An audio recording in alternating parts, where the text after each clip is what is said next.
Hey, what's up, 234? How's it going? Sorry about the AC unit, but it got hot today. Hopefully it's not too loud in the stream.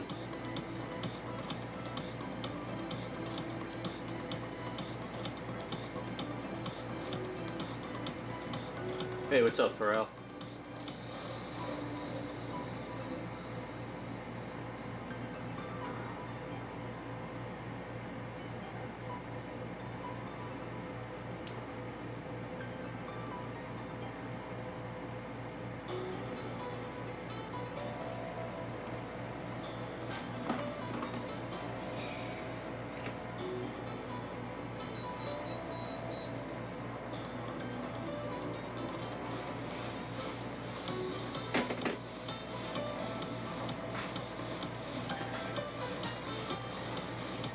Yeah, we just it's just that time of the day where it's getting hot as hell, so had to put the AC on in this room at least.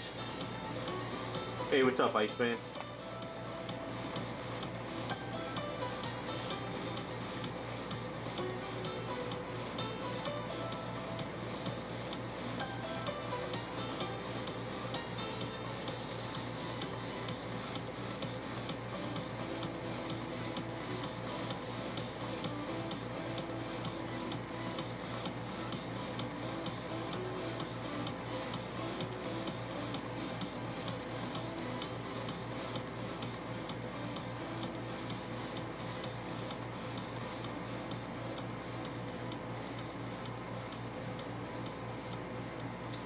It's funny, it's like every year there's a record heat wave, but honestly it's like the same thing every year down here, so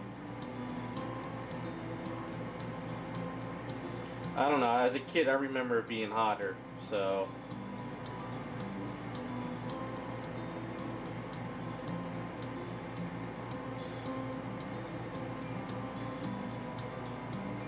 hey, what's up, Raz?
So, a friend of mine told me about these paints. They're called Inspire Custom stuff.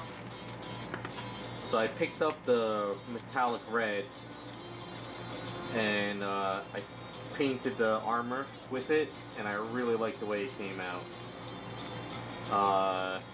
It's actually not a bad red. It's not like a candy red where it's like super bright red. So they got a whole bunch of other stuff here. I'm gonna have to try some of these out. But the Inspire airbrush one was the one I got. The price of the bottles weren't that bad, actually. Actually wasn't too bad. So I bought the lacquer or enamel one, and I also got the this I think is the watercolor, the water-based one, and this one is this is I guess I don't know if it's enamel or if it's lacquer. It just says solvent airbrush. So this is all I got so far, was just the reds. So the acrylic, I mean the water-based one, was actually not bad. I tested this out, but I guess the lacquer one goes on really well. It sprays really well through the airbrush. As far as like, they have metallics, they have base pearls, they have these, but they don't have like chrome.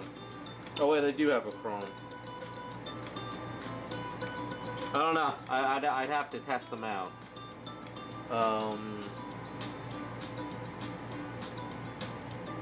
The pearl colors is what I want to look into more, actually, because I like the idea of having those different vibrant colors.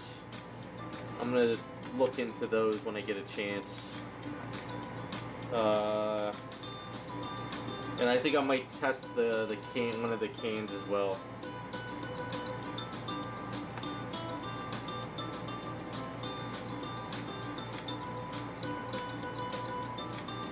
Yeah, so it's actually not a bad paint. I guess you could do it on cars too, and vehicles. They're based in Florida.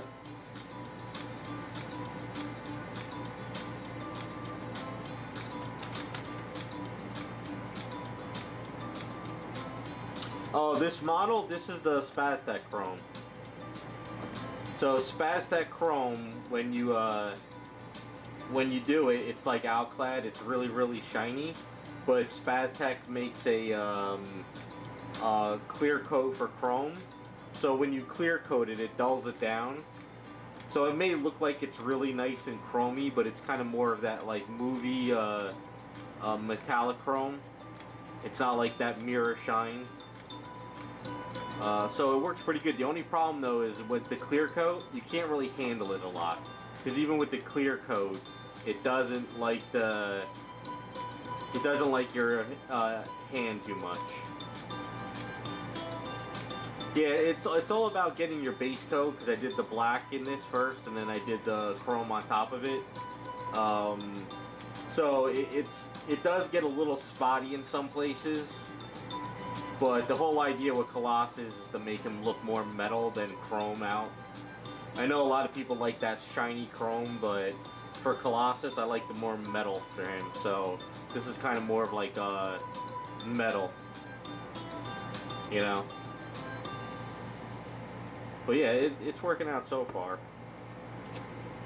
I just didn't want to do like him all chrome and then candy red over the chrome on the armor.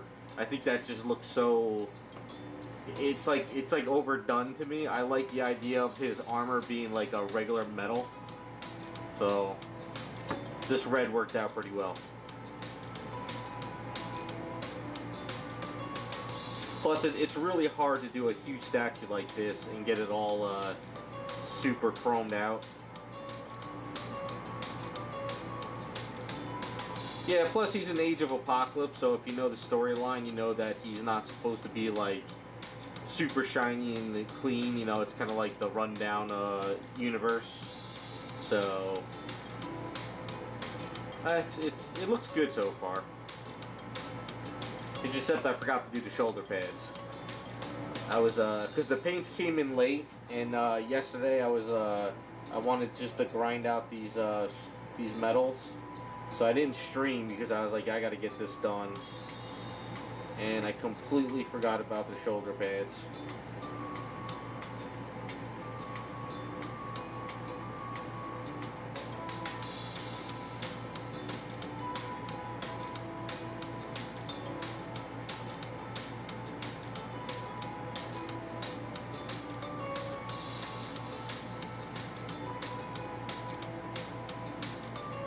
Well, with SpazTech, you can actually, even I did the clear on it already, with SpazTech you can hit it with the chrome again and then you can clear it on top of it. And you can actually flush out the look if you want to. I've done that before. It's just that the clear from SpazTech, it doesn't like you handling it. It gets, like if you hold it with your hand, it starts to feel like it gets tacky because of your warmth and your oils on your hand. But like the metal here is like dry. This stuff is amazing. But if you hold it here, it'll start to get funky on you. So it's chrome is like, once you do chrome, you can't touch it again.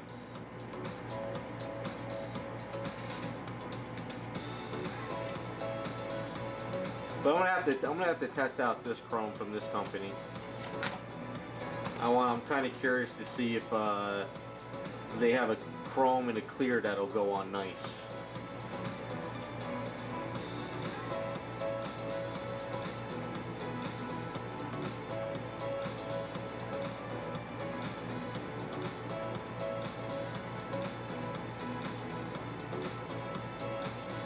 But I really like this metallic red.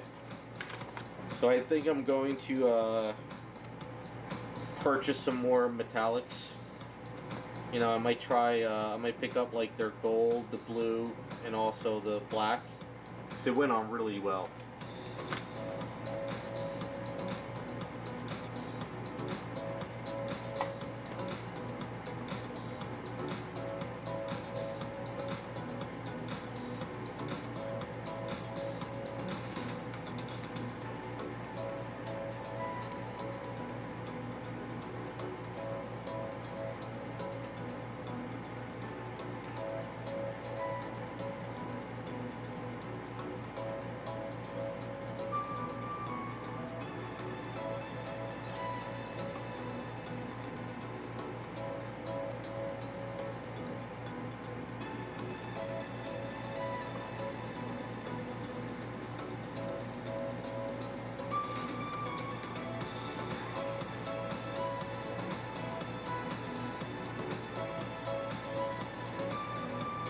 Well, it's pretty much protected. It's just the clear coat doesn't really like to be handled too much. I think as long as once I put them together and I send it to the guy, just tell him to use gloves or not play with it. You know, once it's on your shelf, it's good. It's just me handling it. You know, handling parts. It doesn't like to be handled too much. I did the same process on the one Colossus kit I did for him a while back. I used SpazTech paints.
Controllers? Wait, video game controllers?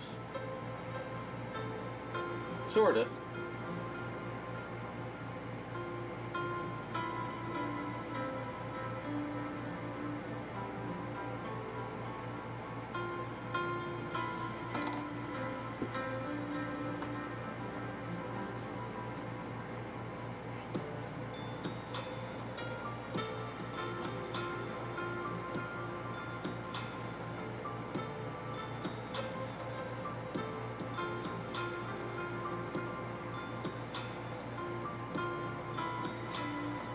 I should probably picture up. There we go.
One good thing about this red paint, even though this was enamel, I was able to use a paintbrush with it to touch up some areas.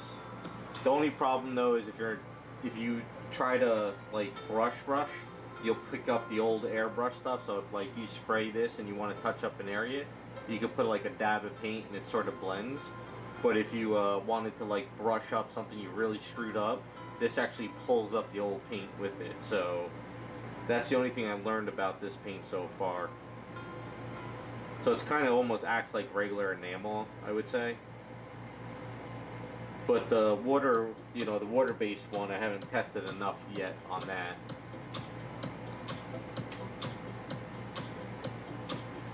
So basically, you see how this is here, right? So say you scratch this with your finger a little bit and you want to touch that up. Normally you would hit it with an airbrush, but say it's like a really messed up little area.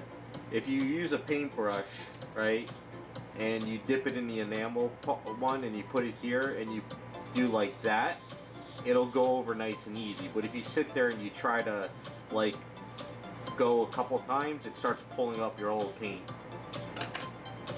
Well, yeah, enamels and lacquers will kind of like start to pull up your old airbrush, like your other paint layer. Hey, what's up, Scott? So I'm just letting you know if you get it and you try the enamel one, it kind of messes with it. But so far the water-based one is not bad either.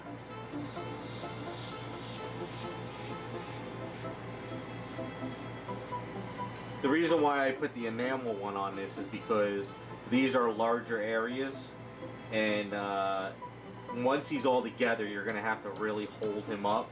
So I figured any of the red areas would be better with enamel paint. Plus, I wanted to try these paints anyway.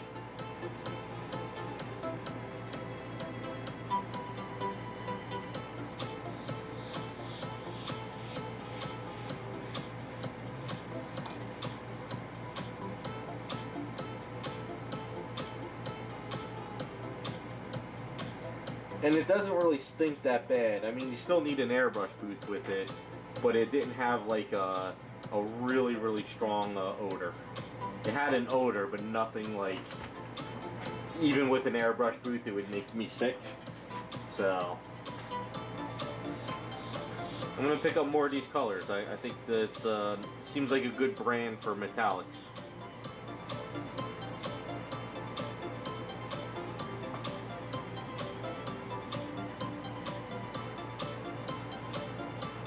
Yeah, I don't use enamels that much either, so you might have to like get an enamel paint or something, or a thinner. But this right out of the airbrush, like this is made for your airbrush, and this is nice and smooth right out of the bottle. Except I put a little bit of a marble in there, or one of those metallic balls to help shake it up.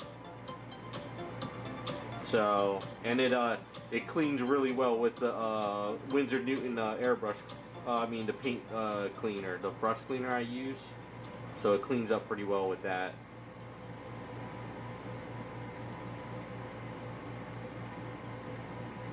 Because what it is, it's very hard to find a red metallic paint that's not like pink. So when I started spraying this red, I really liked it.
Yeah, that's one of the reasons I'm not really a fan of lacquers and enamels.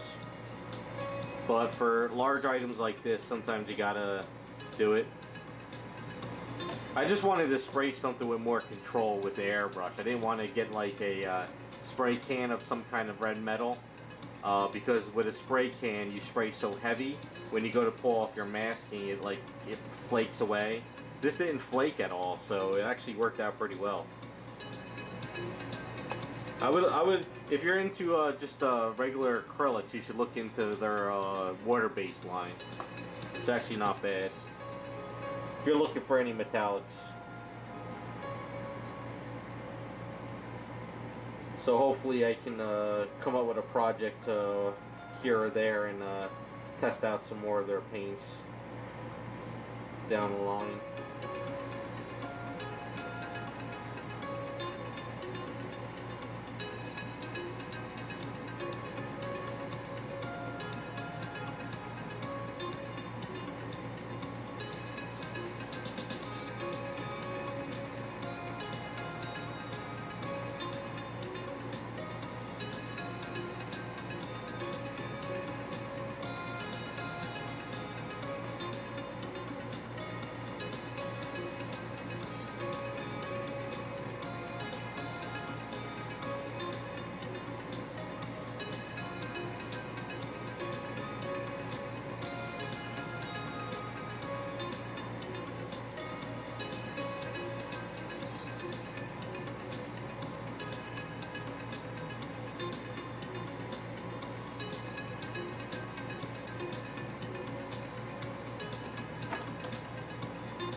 Hey Chris, as of right now, no.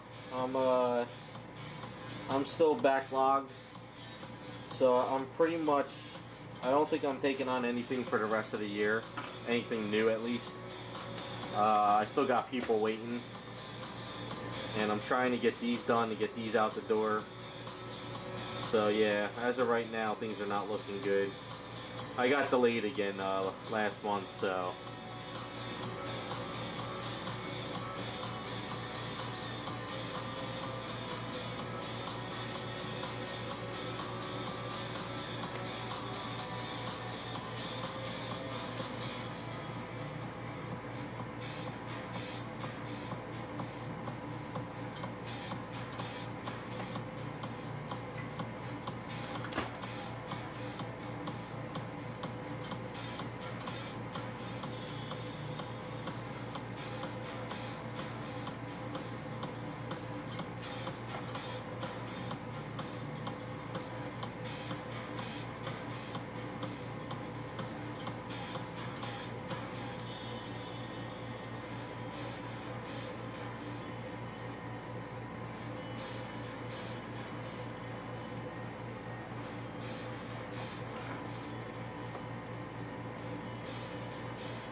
Alright, one of the reasons why I use this foam is because this silly putty sticks to this fabric stuff, my filter, and it'll rip it right up. So it's always a pain in the ass.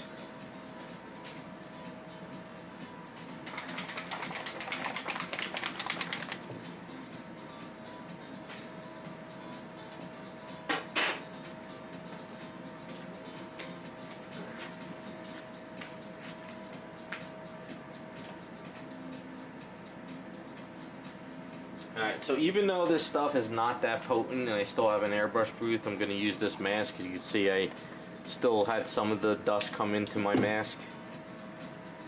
And instead of getting paint all over my hands, I'll just wear it with a glove.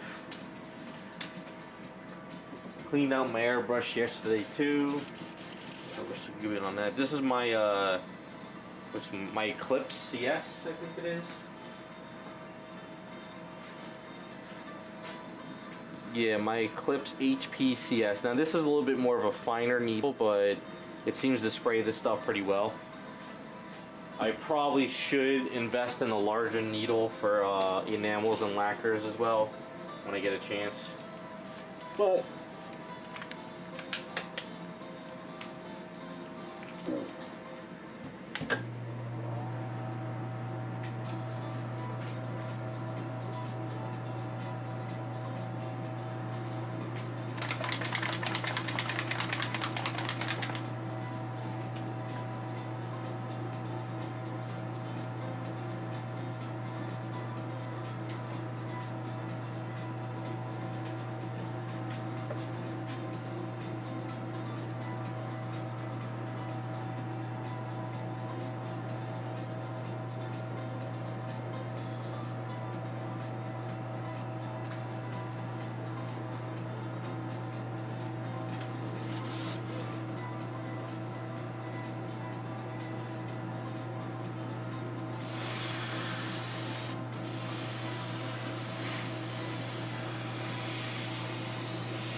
Yep, all done.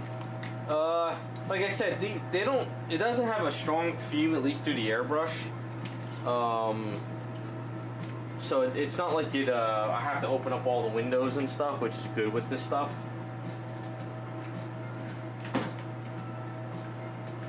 So I use my Winsor Newton stuff to clean out the airbrush.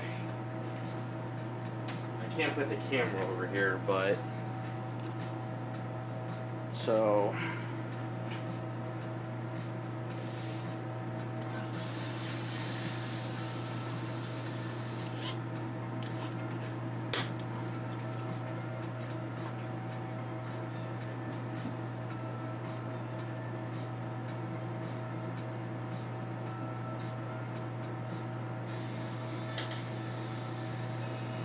I've had problems with some enamels, just are fairly hard to clean.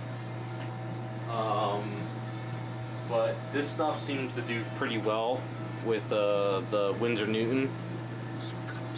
Kind of cleans it up pretty well.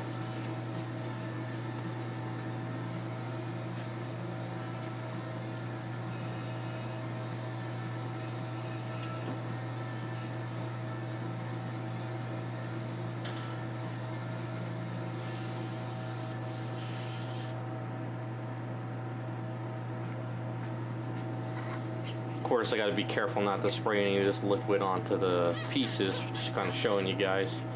But it cleans it up pretty well. I mean, not perfect, but, and then I usually run water through it in an airbrush cleaner.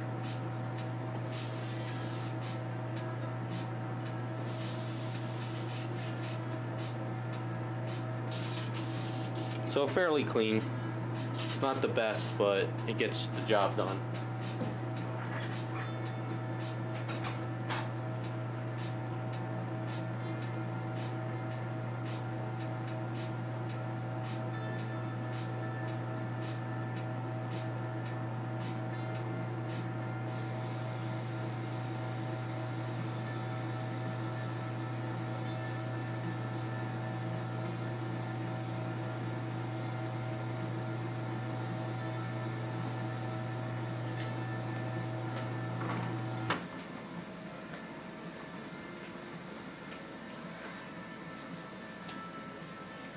Now, depending on how heavy you spray, it dries fairly fast. I mean, it's like, it's just dry already, which I really like.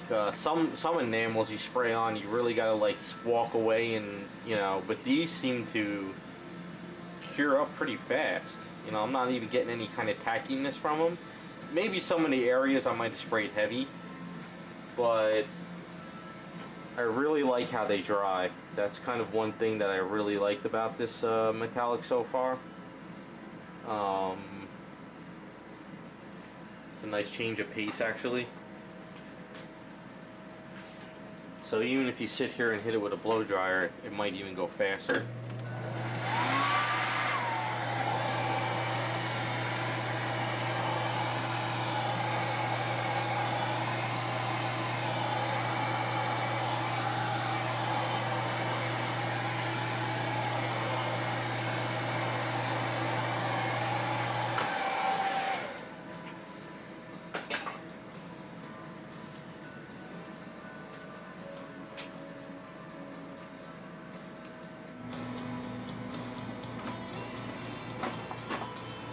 So, if you ever want to test your paint to see if it's dry, don't touch this piece, touch this, you know, your silly putty.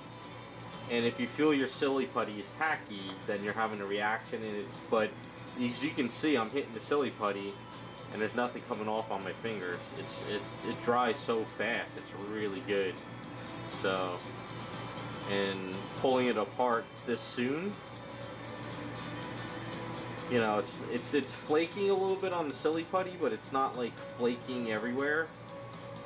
So I like that you can pull it off fairly soon. And it's also not like rubbing on my fingers like some enamels might do.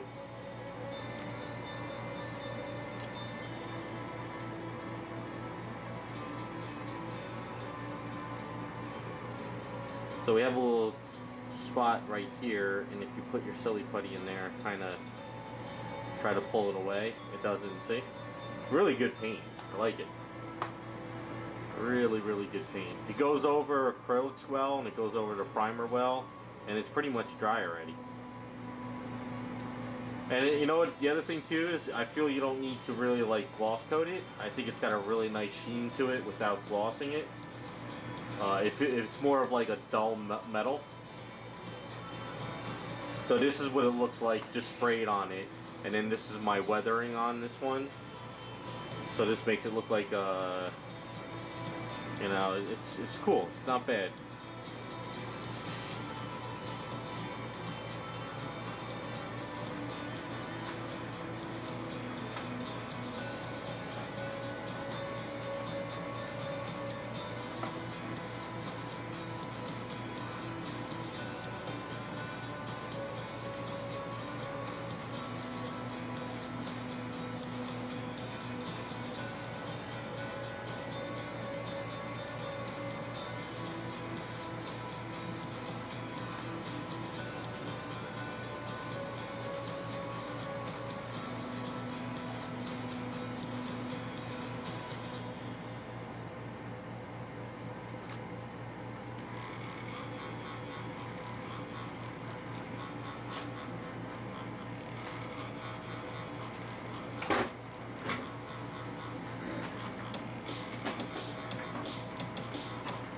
So I did the shorts on Colossus.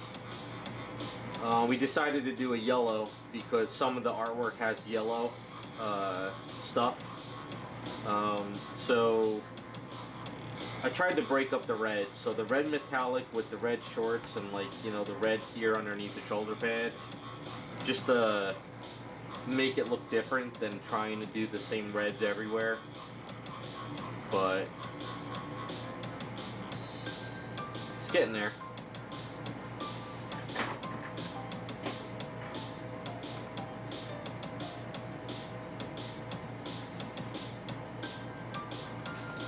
So I'll show you how I weathered them. It's really not that hard.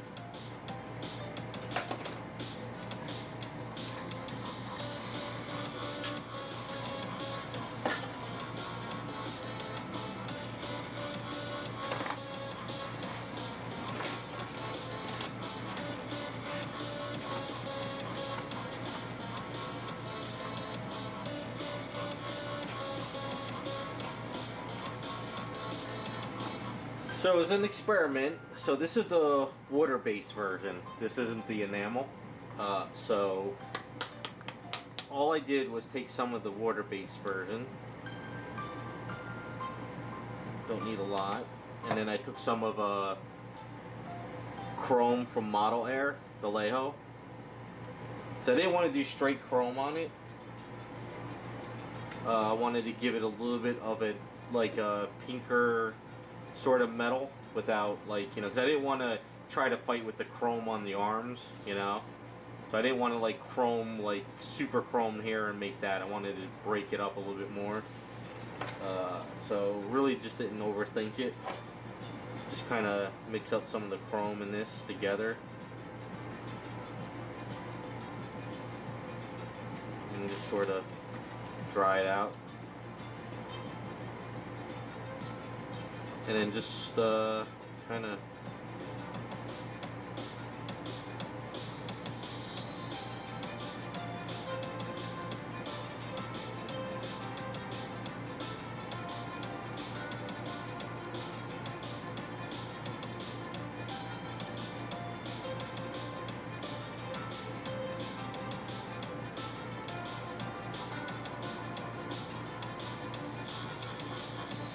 these right here are supposed to be like silver, so I'll paint them another time.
That's pretty much how I did those.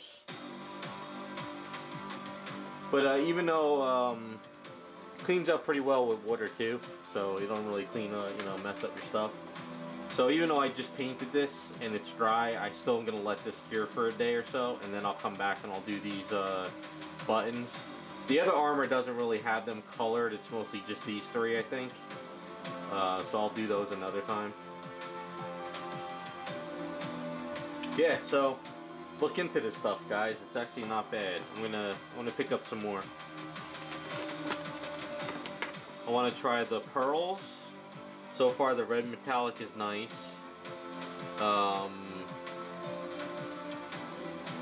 Crystal looks pretty cool too. Crystal might be cool for some fun projects. You know, maybe like space stuff. I don't know how these work, these rainbows, but that might be good for like cosmic stuff.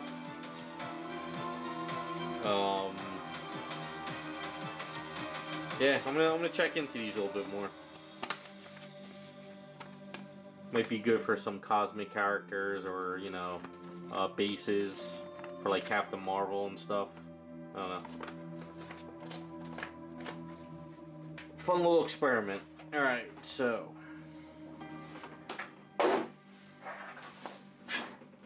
See where I'm at now.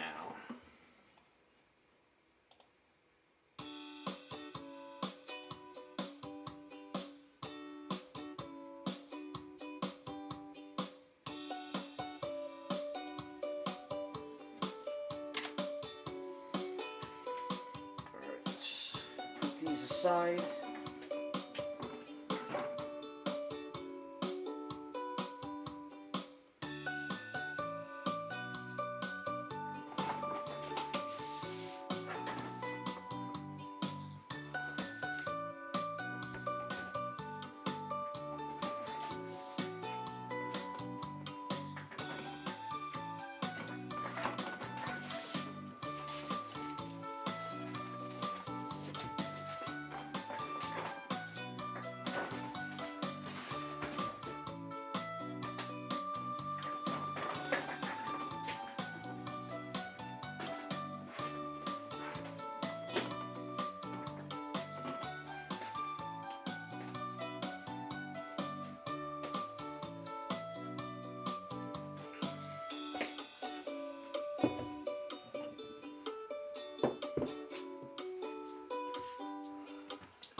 Alright, see if we can get this other side done. And then we can work on the 7 and 9 a bit. And then maybe plan out the Lola a little bit more.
Abe's had a 10% off sale for July 4th.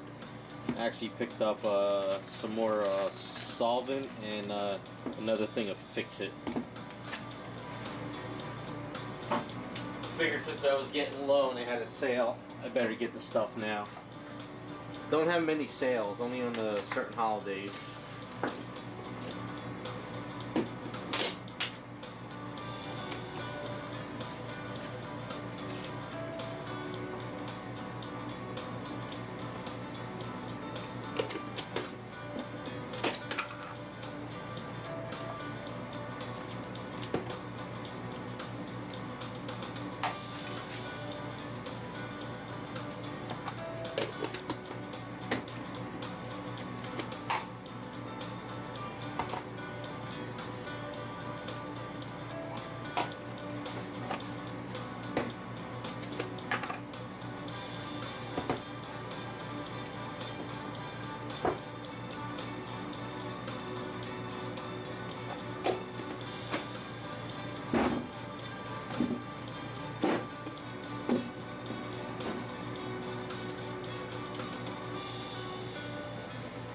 And Sunday, I hope to have my display room put together.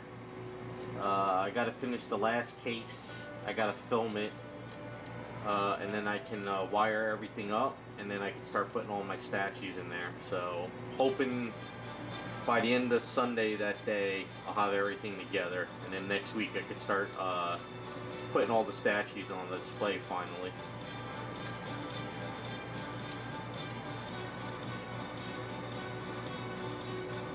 Cases take a while to build.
Hey Thomas, thank you, man. I appreciate it.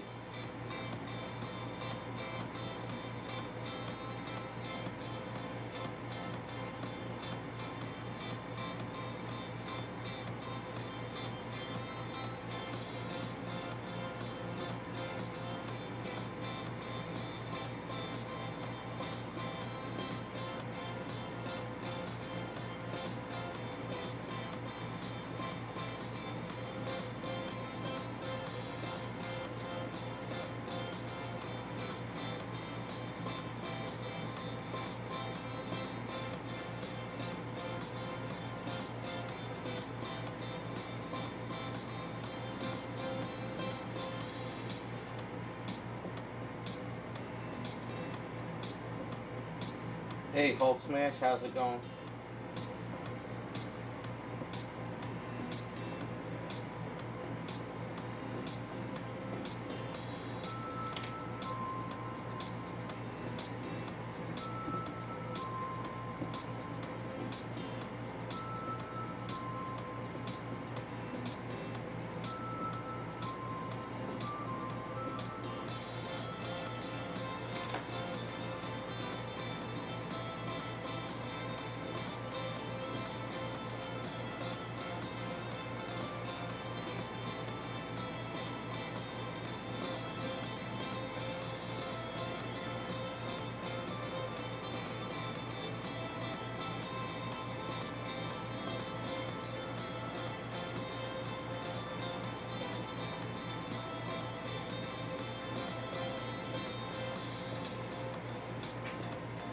I appreciate that, Thomas.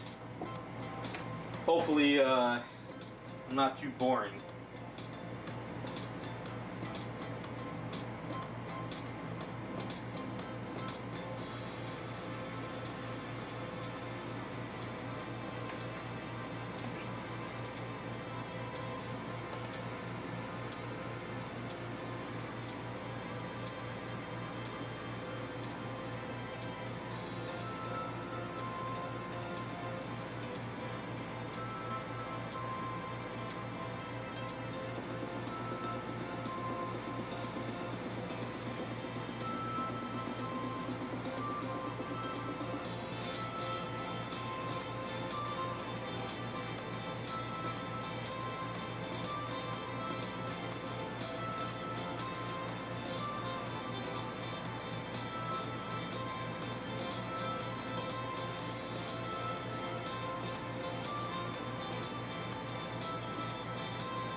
Oh, I appreciate that. I try. All I really do is just film what I do and that's it. Just keep it simple.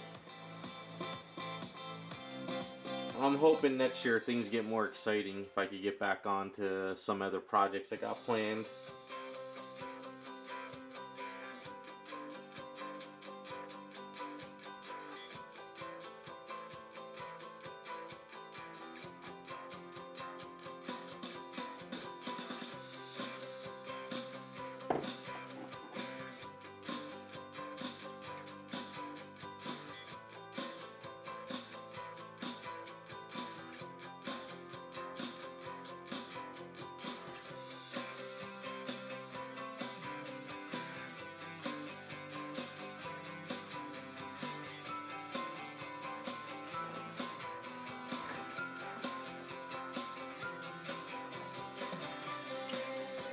For sculpting, it's pretty much what I use all the time is the Aves. I don't like Magic Sculpt. I don't buy Magic Sculpt anymore. And yeah,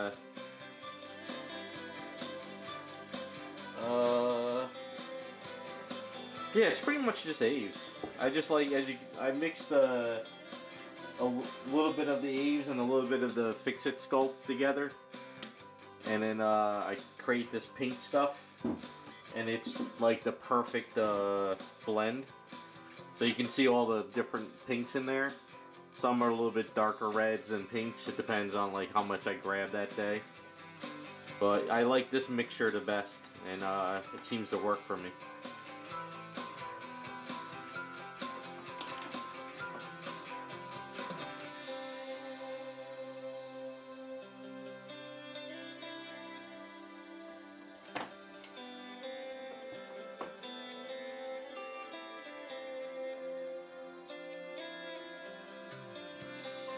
Magic Sculpt was okay for filling stuff, but it got to the point where it just wasn't worth the money anymore for what I was using it for.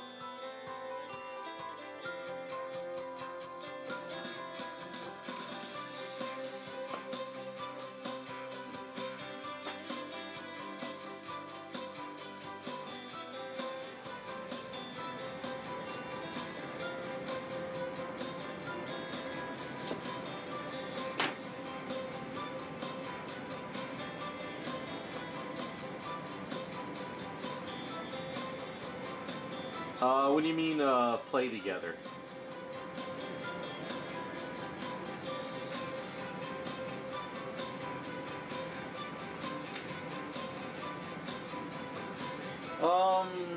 I try and do it in most of my videos, actually.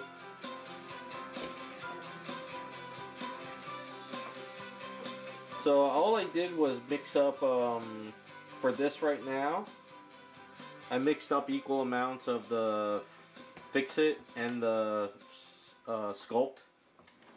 So you know you have A and B of I use the red because red is easier to see over gray primer. That's why I use the red. It's nothing special, it's just a colored.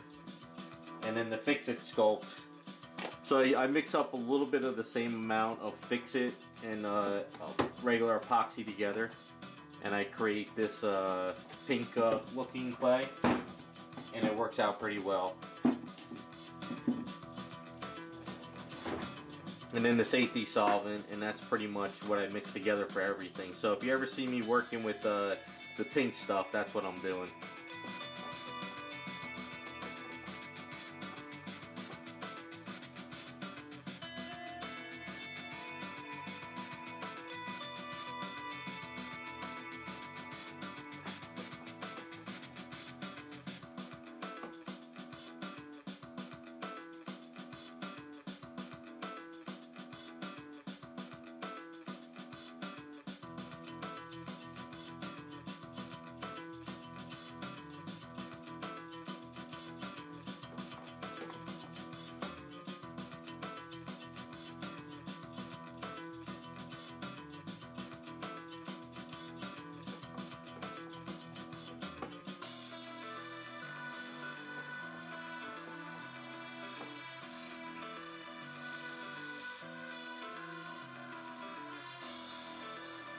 No, once you mix A's together in equal amounts, once you mix it together, you have about a 3-hour work time before it starts to harden. So it doesn't matter how thick or thin it is, it just in about 3 hours it starts to cure up pretty hard. And then in 8 hours it's hard as a rock. Well, they say 6, but I find that like at least 8 hours it becomes hard as a rock. So yeah, it does cure up fairly fast, but you do have a work time with it. So I mixed this up about about 20 minutes ago. So basically it's still soft, you know, it's still soft. You can still smush it, you know. So what I like to do is when I'm working with hair is I sort of let it start to stiffen a bit. Like this piece right here, I'm kind of happy with where it's at, but to try to do any more detailing, it's too soft. So I let it harden up a bit, and then I can start kind of cutting it a little bit better. So I could kind of do a little bit more with that. The liquid is safety solvent. So A's Studio makes a safety solvent.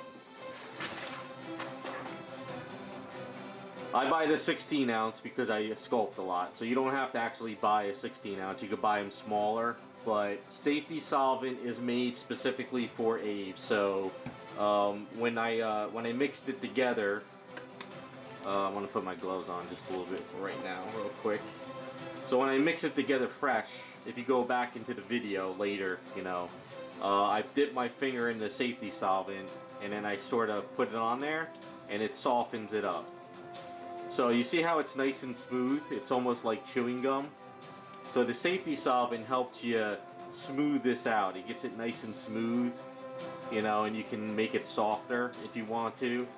So everything I've been dipping in with the paintbrush is the safety solvent. Now if you use water, water does not like Aves, and Aves does not like water. And alcohol.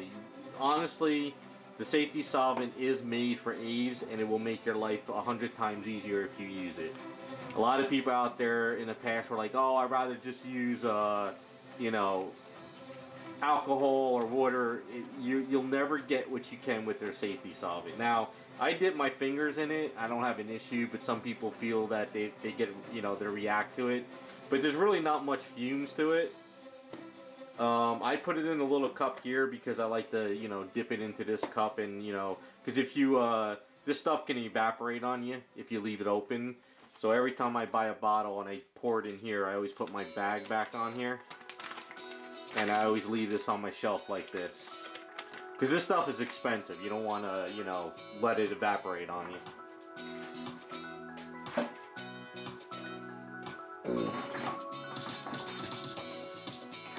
So, alright, so I'll let this cure for a bit. We'll put this aside, right? Let that just sit. So you know what, I'll do an example real quick of the solvent. And then we're gonna work on the other piece. So, alright, so take a little bit of your Aves. It's kind of tacky, so if you put your finger in there, you can kind of roll it out. So what we'll do is we'll kind of roll this a little bit here. We'll see if I can make this work. So last week we glued this in, this piece here. So let's see if we can kind of seam it up a bit. I'm going to try to do this while showing you.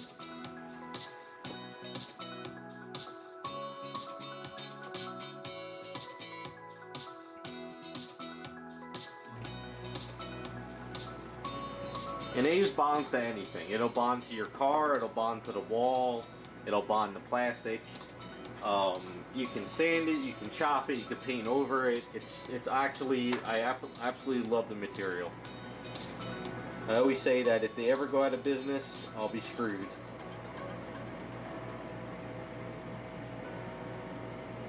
So I use paintbrushes to sculpt because I find that for me, sculpting with a paintbrush is better. So I buy these cheap when they're on sale, and then they go bad, I throw them away and I get a new paintbrush. But you don't have to use a paintbrush, but if you're not careful, the Aves will cake up on your tools. So you can see it sort of cakes up on your tools if you let it sit. So if you use a knife or X-Acto, you can scrape your tool off. See, because it bonds to metal pretty well. And if you have a sandpaper, you can sand it off your item, but you'll sand your item down. So if you have sandpaper, you can... But then you start sanding the metal, but it can come off.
Be hard to get my finger in there, but if you can just kind of.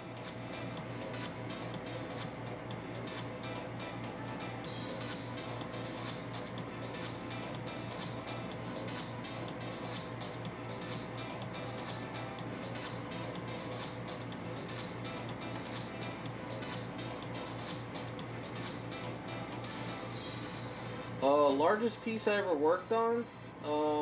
I didn't film it because I had to get it done. I repaired a Prime 1 Doomsday statue. So it was in the garage, and it was an absolute nightmare to work with. But it was something I had to get done last summer real fast, so I didn't film it. So I was carrying that sucker around like a baby.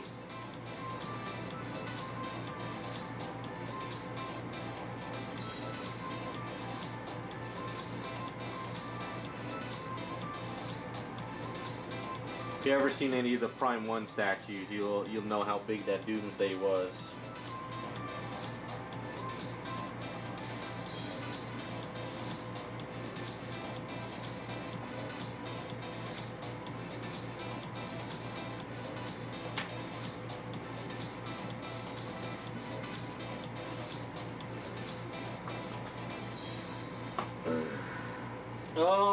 Some of the biggest challenges actually wasn't the big statue, it was smaller statues.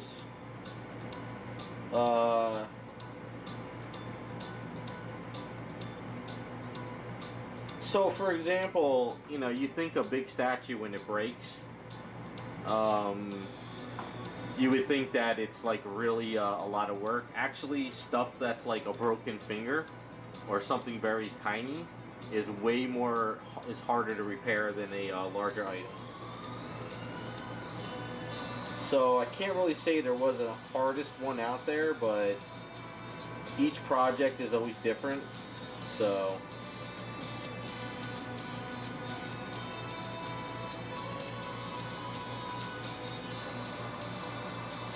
there's some statues you got to kind of rebuild, or you got to customize something. You can't just repair it.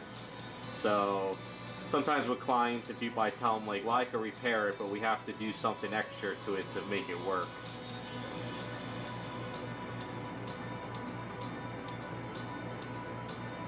It's just, it's either customize it and make it look decent, and then try to make it look like it once was. So, if that makes any sense. Alright, so that's kind of like a little bit of, makes it look a little bit better there. Alright, so what I'm going to do next is we're going to grab 7 of 9 and work on another rib, if I can get this back on the statue.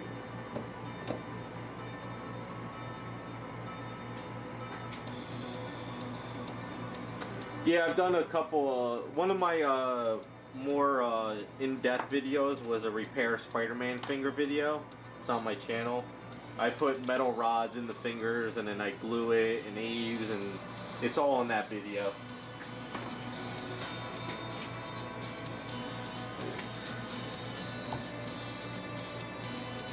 Yeah, I could try and find it real quick.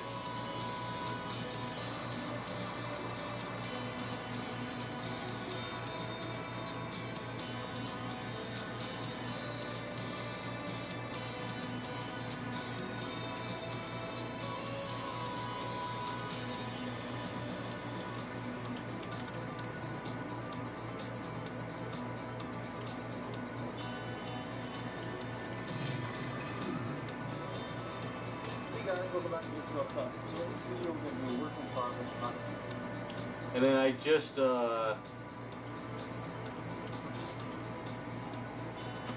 repaired that one too. That was an Evil Queen I just repaired.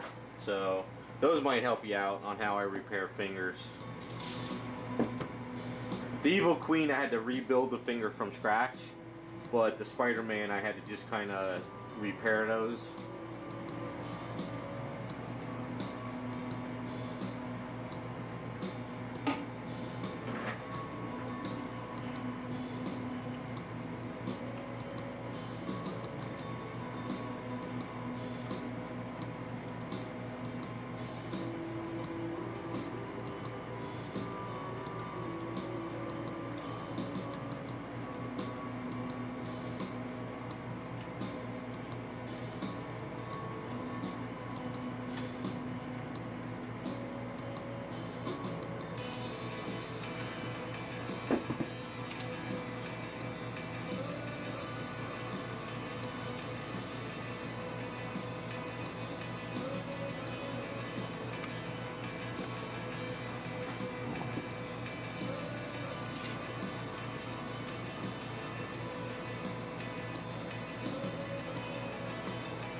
The way I match colors is different than trying to just match the whole, you know, the color. So, say, like for an example, say her hair broke, like say there was a major break here, and I have to repair like a lot of this. Instead of sitting there trying to match all this hair to here, I'll just mask off the face and I'll kind of blend all the hair back together.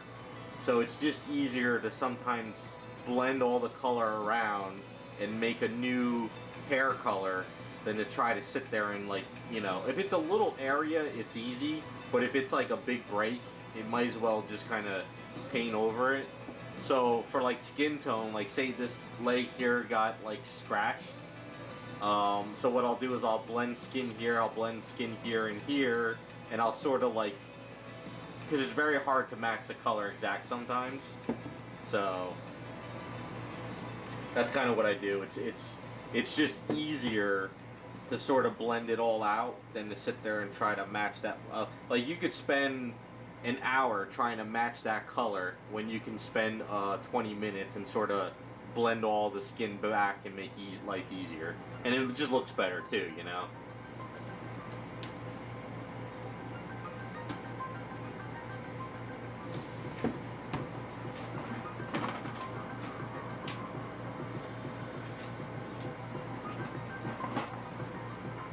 Yeah, so if you ever have to do a repair, don't be afraid to just sort of like blend out the area and make life easier than to sit there and be like, I gotta match the paint exact. See, because you'll never match it exact.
There was a back when I was really getting into this. This was back when I had a full-time job and I was kind of doing this stuff on the side. Someone I know from Statue Form wanted me to make a Howard the Duck statue off of one of those Disney ceramic statues. So it was like an ornament. It was like this big, and they wanted it to look like Howard the Duck. And if it was cold cast porcelain, but it was the highest end porcelain you can imagine. It was like the same porcelain that they use for spark plugs in cars. I used every tool you can imagine to try to chop that thing up, and I still could not break off the hat, and I could not like chop it up. I used diamond bits, steel bits, I tried sandpapers, I tried everything you can imagine, and it didn't work. It took, like, there was times where I was sitting there with a hammer and a chisel trying to break off the Donald Duck hat thing on him, and I couldn't do it. It was a nightmare. So I got it as far as I could, and he was pretty happy with it. But this was like back in 2000, I would say 2007 or 2008, something like that.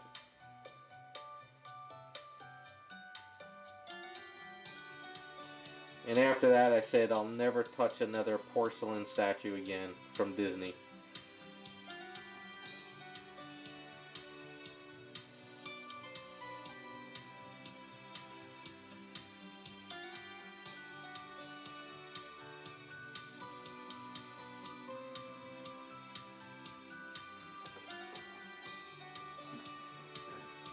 Well, what I know now, I would just tell the client, like, you know what, let's just recast the thing, you know? Which, you know, I know it's frowned upon, but there was no way in hell I'll ever try to chop up one of those porcelain statues again. So it's less work just to buy a thing of mold and some resin and make a copy of it. And then I guess after you make the copy, you could say we're going to throw the porcelain one in the trash. And then you get the resin copy. But the way things are now, you could probably find a Donald Duck statue off of a 3D site, and you could print one out and then convert it into a Howard the Duck.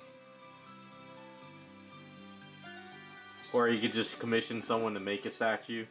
So it's different. It's a different world now compared to it was back then. Back then you didn't have a lot of choices.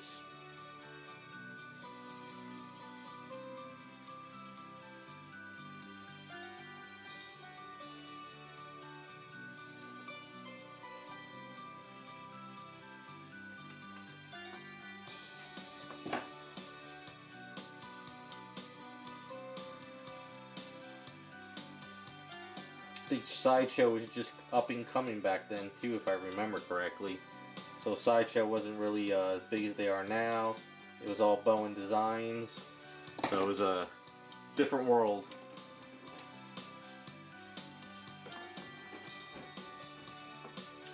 Yeah, the technology's way different, and it's easier for companies to, you know, bang statues out now compared to what it was back in the day.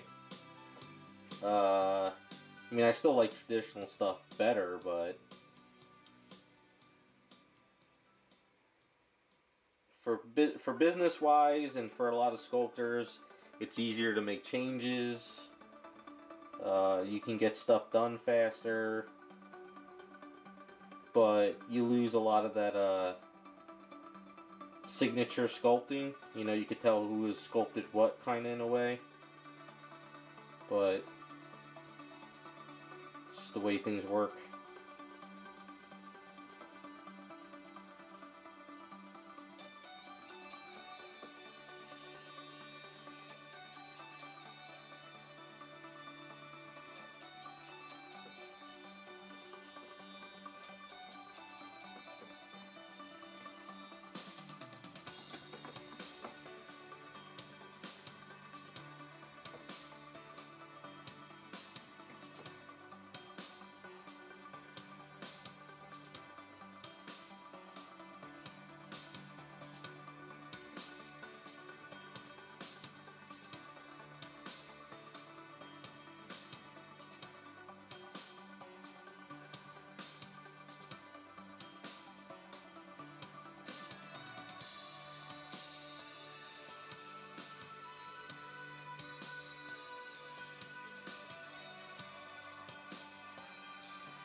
It all depends on what I'm building or what I'm doing.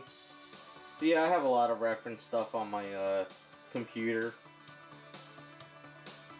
of an idea, or if clients send me stuff or whatever.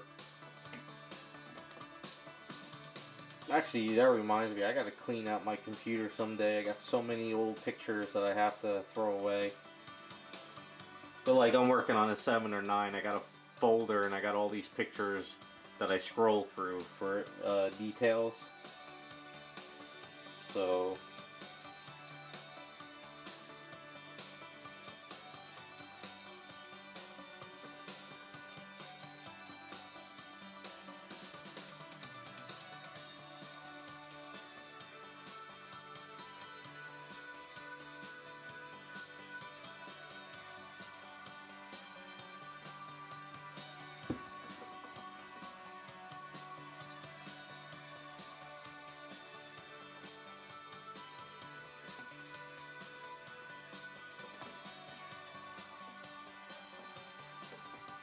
Yeah, see, even the guys who moved to 3D and they were traditional sculptors, it feels like I can't tell if they're the ones who sculpted the item or not now. I just feel that 3D takes away that signature almost. You know, I could tell a Troy McDivitt sculpt, I could tell a Mark Newman sculpt, but with 3D sculpting now, you're sort of losing it. I don't know, that's how I see it. I mean, I don't know if Troy is sculpting 3D, but that's just kind of, you know, just somebody I'm just thinking about that you can tell, like, his work.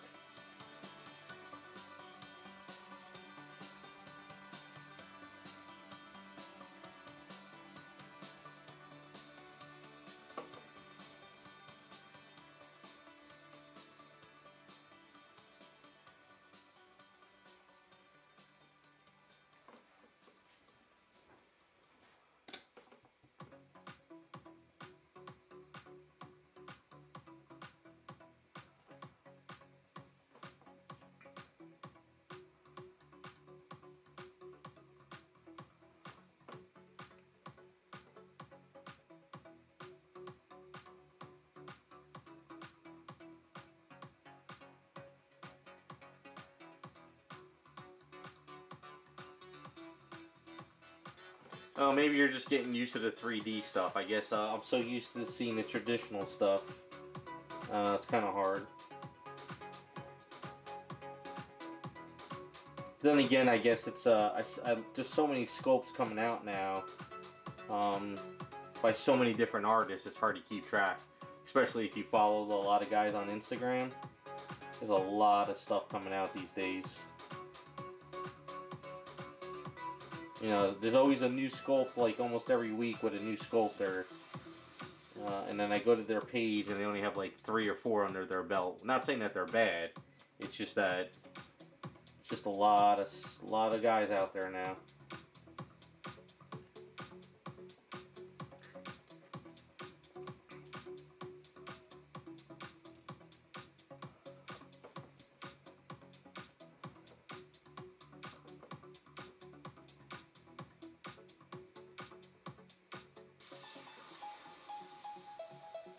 The latest sculpt that's on my radar that I would like to get imprinted is it's from the guy Abe.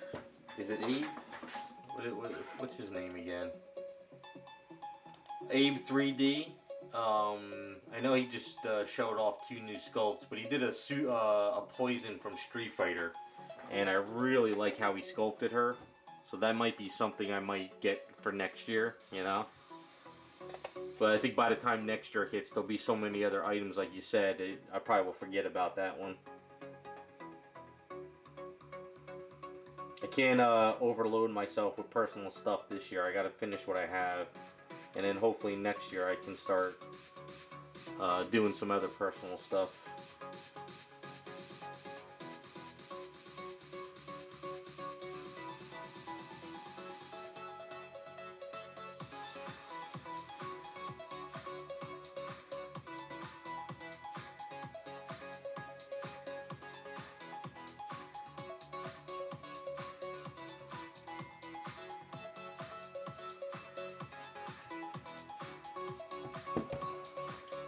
Hey, what's up, Jose? Yes, 7 or 9 off of the Vampirella.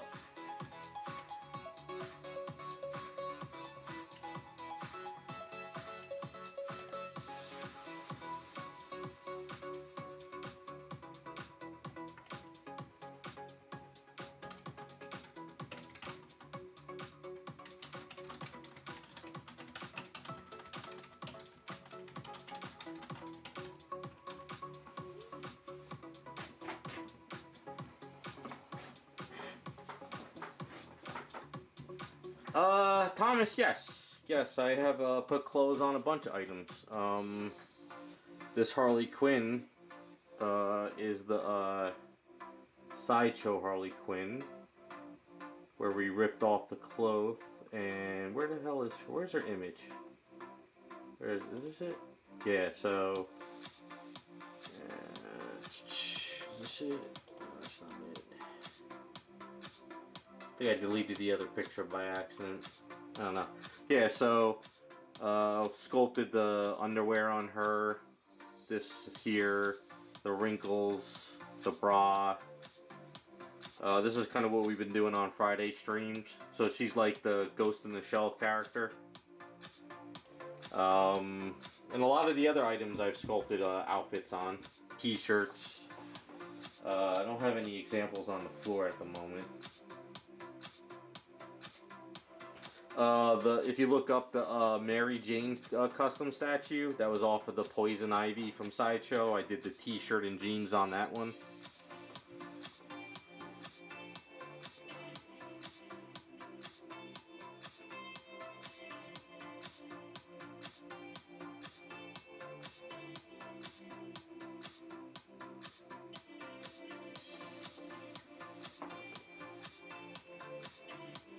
So I more or less customize. I don't really sculpt from scratch.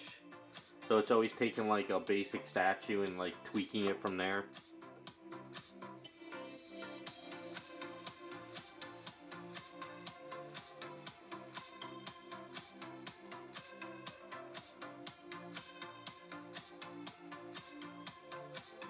Oh, while I got you guys in here, or if anybody watches this video after it's posted, does anybody know a website or a place where I found one website online? They haven't gotten back to me. Somebody contacted me and they want their head on a superhero statue. Does anybody know either a sculptor or a website where they will actually scan your head from a photograph or something, and then they can send me the 3D file? Or does anybody know of a program that they could put on the phone and do it? We're trying, basically the person contacted me and they want to take their head and they want it on a superhero statue. The only problem is if we can get the basic head without the hair, I can sculpt the hair. But I just don't know, like, if there's anyone that can take a photograph or something. And if you guys do, contact me through my website on the contact page. Thomas, if you can do it or you know somebody, let me know. Basically, we just need a STL file of the hair and a ponytail, but we don't need the ponytail. We just need a basic head, sort of like what's it called? Yeah, you know, basically just a head, just a basic face of the head. And then basically we can actually scale it to the statue, and then we can print it, and then I could go from there. One website I found that they actually, you could send in a picture, like a photograph, and then from their photograph they can actually make a bust of you. And I sent them an email saying like, hey, are you willing to just scan the head and send me the STL file? But they haven't gotten back to me, so trying to find something that would be a good detailed scan, but nothing too crazy.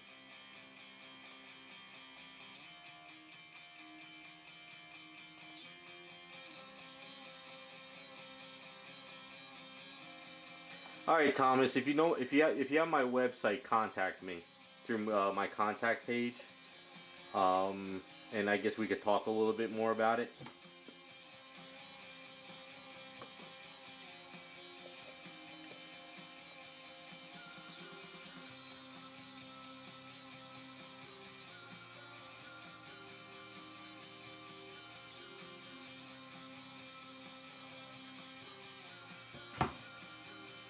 I mean, it doesn't have to be like super detailed in, like, you know, the pores and everything. It's just, we need just a really good basic head scaled with, that looks like the person. That's pretty much what we're going for. So that's kind of the idea behind that.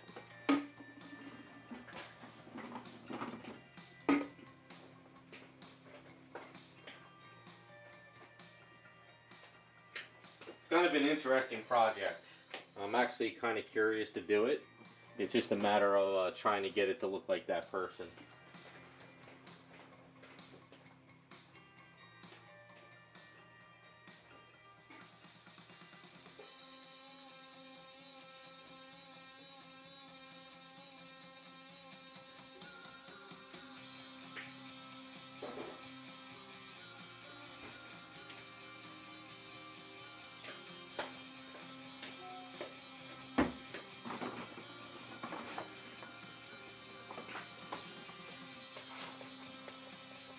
Jesus, this fly just can't get this fly out of the house today.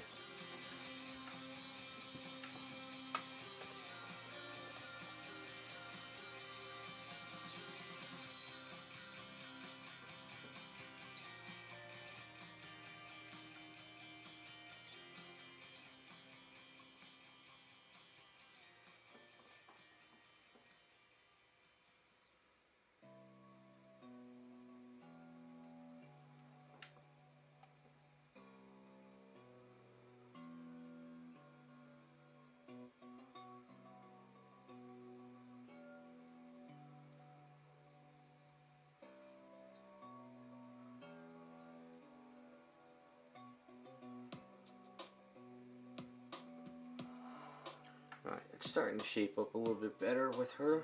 Just one rib each week until... I did sand this rib down the other day when I was in the garage. So what I'll do is I'll sand this rib down, and then I'll build the next one, and then we'll keep going down. And then once the ribs are done, it's a matter of getting the head on and finishing the outfit. And then I gotta get the chair printed out too. That's another thing.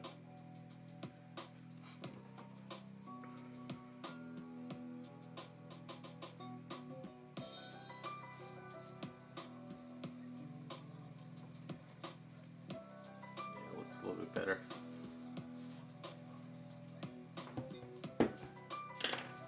Her head is somewhere. Alright. Looks good. Alright, while the A's hardens up. So where is my filler item?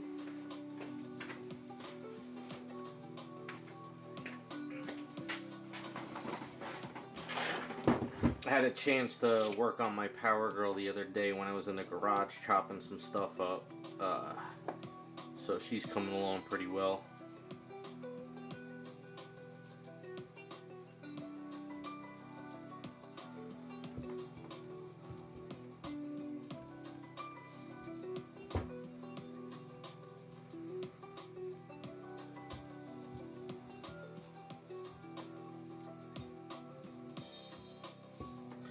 Once I get my TV room done, I can actually get back on to some side projects on the weekends. Especially that Mary Jane. I gotta get this TV room done first. Gotta get all these boxes out of the kitchen.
Wait for that harden up on the hair a bit. Let me wash out these brushes.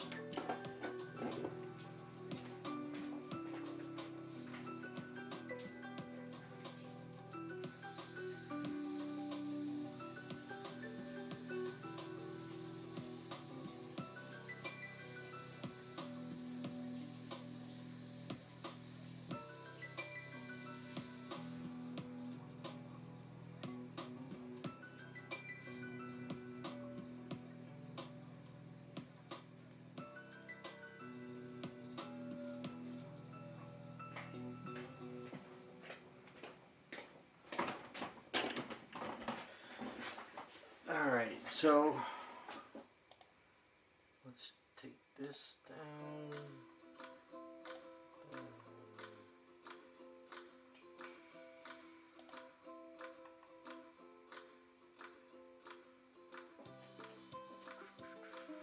So for Lola.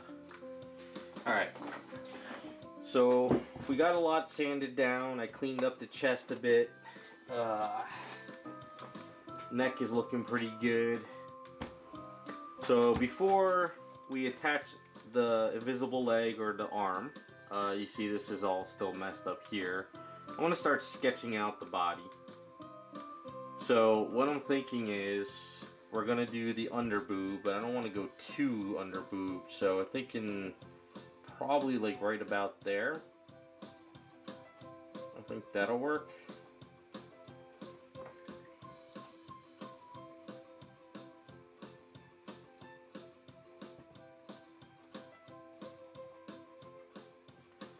Something like that, maybe.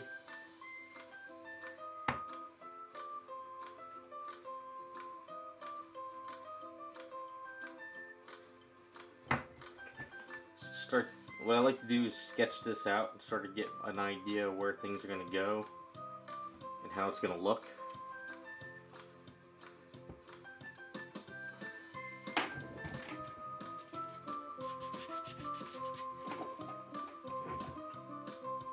Now, I know last week Raccoon said more of the, what was it, the 70s shorts? Was that what she said? I forget. I think it was 70s, or was it 60s?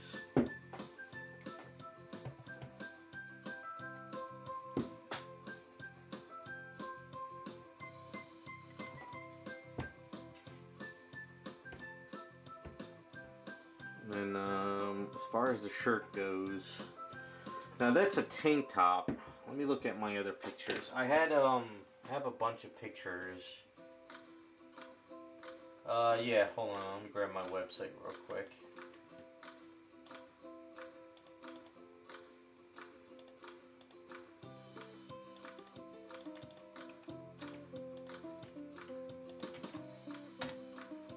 That's pretty much my website. That's what I started for the business and everything.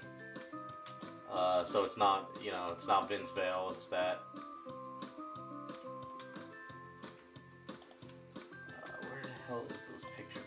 Here they are. So a lot of them were tank tops. Alright, so she does have a tank top on everything. I thought they were,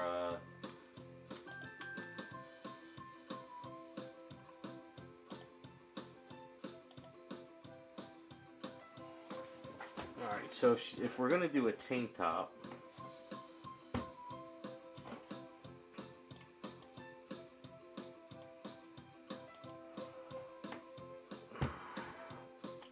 I thought that you guys said no cleavage on this one, so maybe we'll just go here instead, and bring it over here.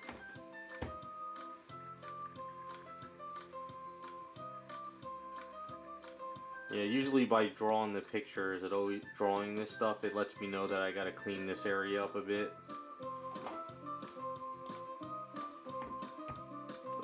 Yeah, maybe not showing the cleavage will actually make this look pretty cool. This might actually work out pretty cool. It's got a little bit of a stronger physique too, so this one should be interesting. So what we'll do is we'll bring this under here.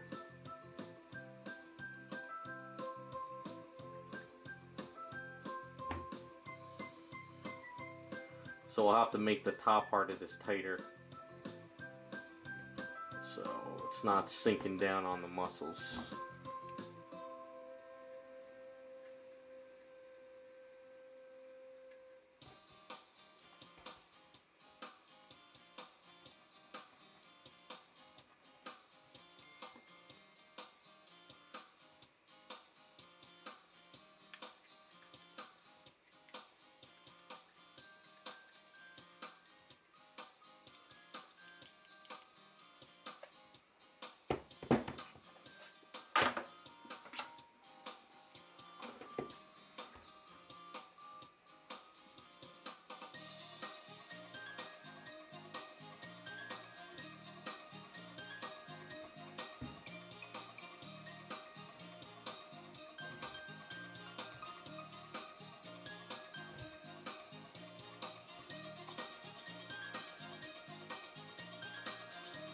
Alright, so what will happen is we'll use Silly Putty to show you. So the idea is it would be tight across the chest, like so, and it would be tight going down like that. So it would kind of look like that underneath, and it would go across the chest like this. It's gonna sink in because it's Silly Putty, of course, but yeah, like that. So the way this would work is, and I've been experimenting on some of my Power Girl stuff I've been doing, is what I would do is once we actually mark it complete, like where it's exactly going to be, what I'll do is I'll go in and I'll actually like chisel this area out, and I'll chisel this area out. So think of it like if this is the so if this is the side of the breast, so and the line's going to be here. So what I'll do is I'll chisel this area out, and then I'll chisel this area out. And what I'll do is I'll create a sort of like a tight shirt squeezing in the chest, sort of. So this part will be taken out, and then I build it and go from there. That's kind of like how I would do this. It's easier that way to do that. And then of course, like when we do this top part,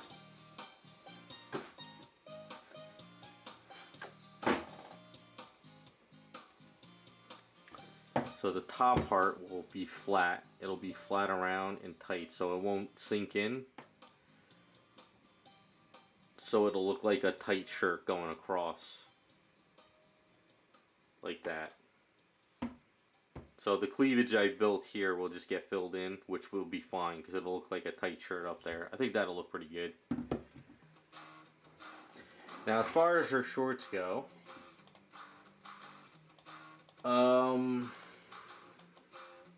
I guess we're gonna go with the classic basketball looking anime shorts like she has.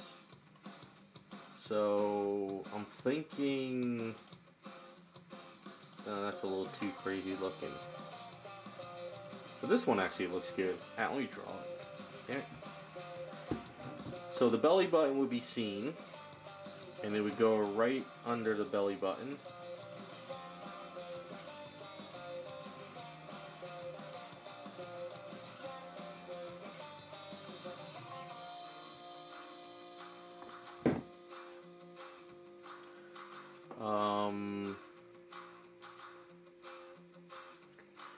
And then she has like a bluish top part to it, like not a belt, but it's kind of like part of the shorts.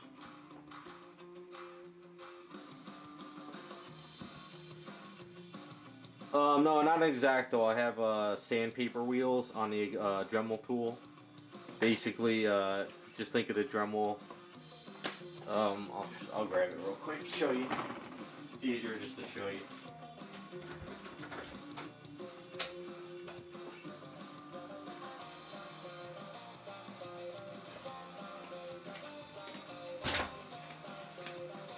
So these are sandpaper wheels, and then you get all these little sandpaper pieces that you screw on. Now they go to shit really fast. Like if you use these a lot and they spin. So basically what I do is I'll sit there and I'll just kind of Dremel it up this way, and then I'll Dremel a little bit here, and I'll kind of create that angle. And then when this breaks off, you have to unscrew it. So you have to put your screw in here, unscrew it. It's a pain in the ass, and then you put a new one on. But these are great for sanding stuff down.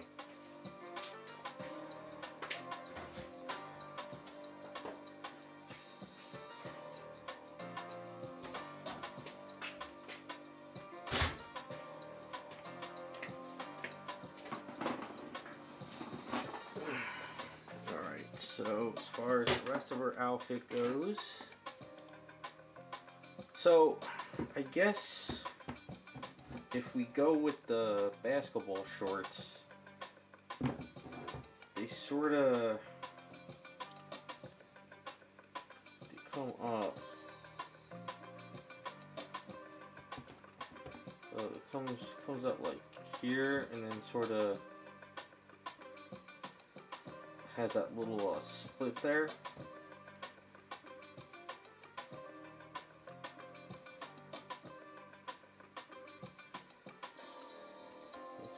It's actually thicker too, so let's kind of.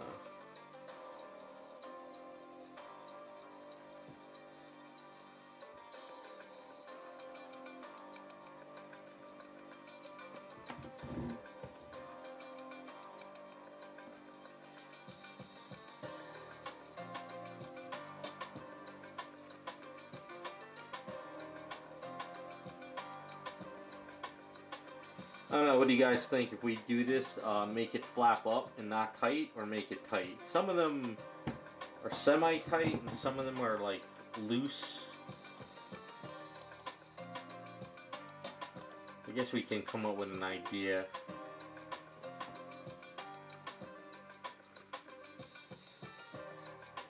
Might actually.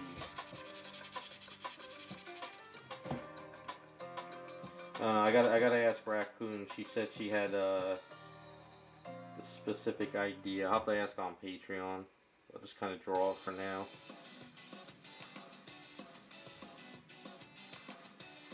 I don't know if Raz was the one, or was it Jacob last week? I forgot who it was.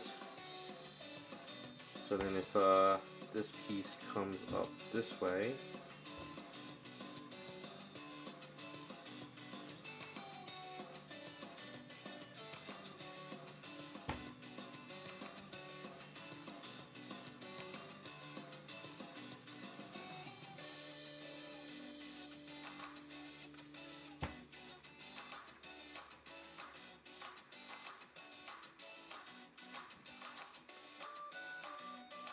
And it'll flap around like so.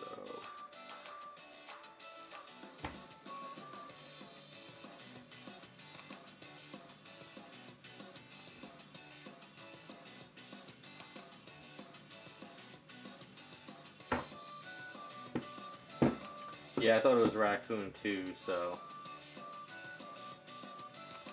I mean, I have to clean up the booty area here. So the problem is all the pictures I'm looking at, I can't really see the booty area, so I'm not really sure how it looks too much. So I'm thinking it might actually come underneath the booty.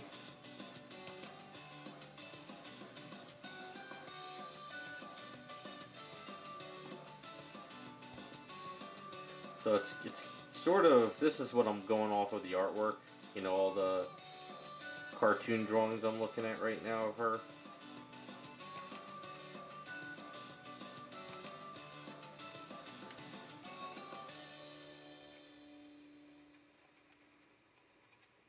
It's gonna take some more fine tuning, but, and then I guess she's got this little string here,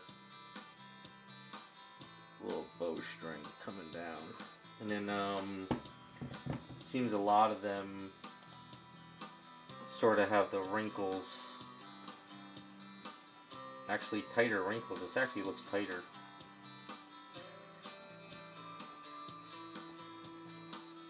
And then this one will be like here, and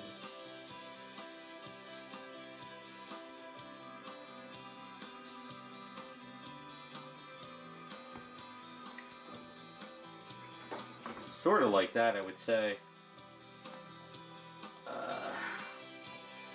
At least we're sketching it out. Yeah, this part here might be too low. I think this needs to.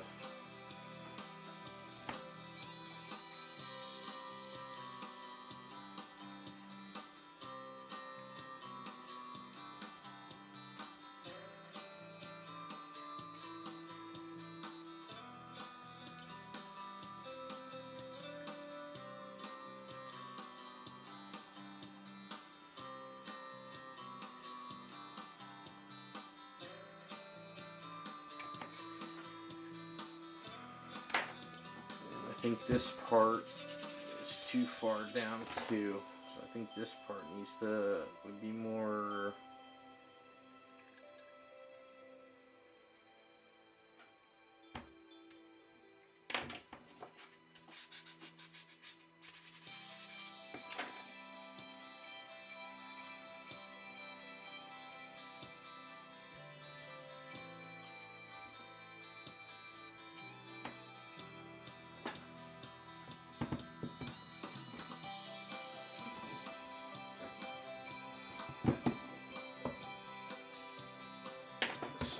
this,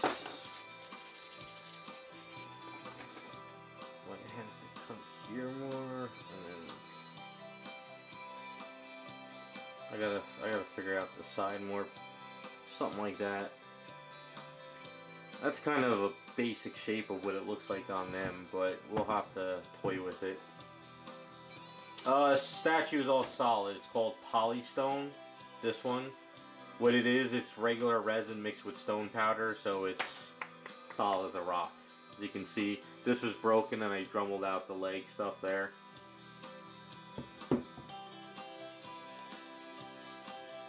Yeah, I think we'll have some of the booty showing, but I gotta find actual shorts that Raccoon and Jacob talked about last week. Because a lot of the stuff I'm looking at right now, it's only from the front. I can't really see the back. So I have to get an actual picture of the shorts themselves on like from back in the day, and it'll give me a better idea of where these lines all add up. Because I could tell already I'm not really, like I might even have this too low right here. This might actually need to be higher. So this might actually need to sort of come up a little bit more, I think.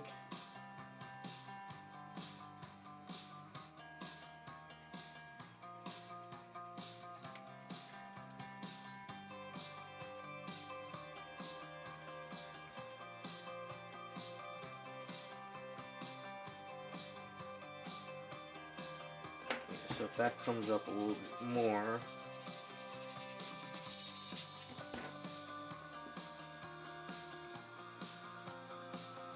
take this down.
So it's hard to mark it and be perfect, but if you think, so what I'm thinking is, if I was to sculpt it on, it wouldn't like be flush against the booty.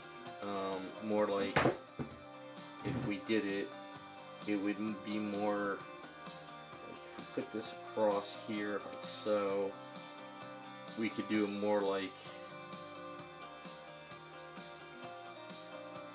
you know, it's kind of flapping in the wind or something. It's kind of not on it exactly. I think that's how we would do it. Sort of something like that.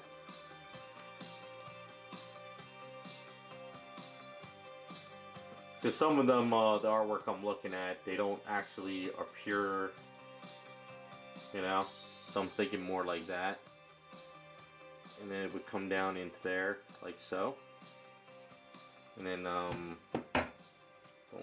fall on the booty. Like I said, it's always about just kind of getting an idea where it will go. And then this piece here would be like the same, sort of not completely on. Something like that, maybe? I don't know.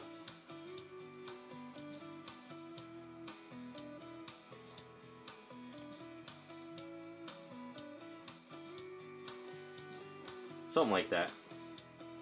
Gotta toy with it some more. But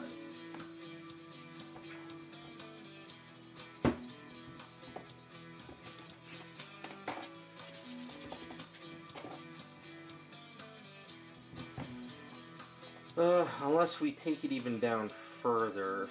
Like, they really have smaller ones on her. Like, really low. I don't know if it would look good.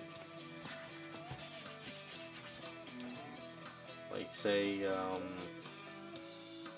went even lower. Which might actually work.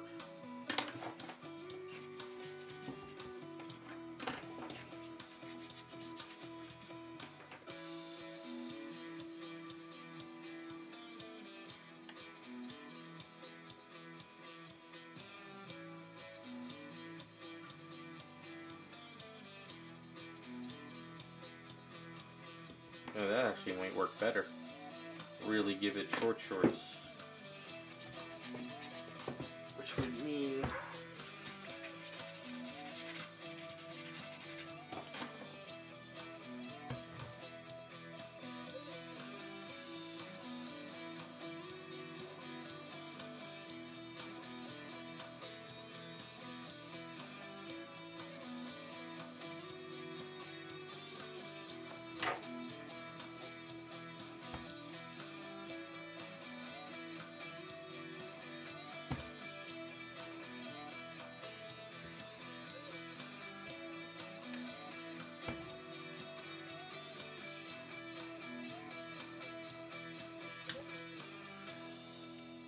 yeah, I'm gonna have to work out the line.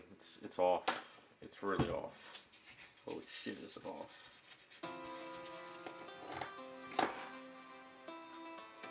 More up this way.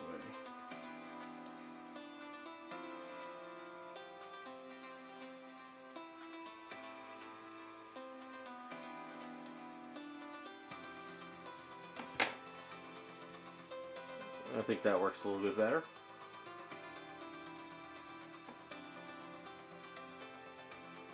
Let's see. She's got. Oh, she does have gloves. Some of her has gloves on. Yeah, she wears gloves. The anime version wears gloves. Yeah, no, she actually wears gloves. Okay. Didn't realize that. So she would have on a pair of white gloves. Okay. And then her hair would have a little bit of a thing, and then a ponytail. And then she would have, actually the guy who did the eye decals that sent me that example of the stuff he's selling, I'm going to reach out to him and see if he's willing to make me a decal for this and print out the decal on her. I think that'll look pretty cool.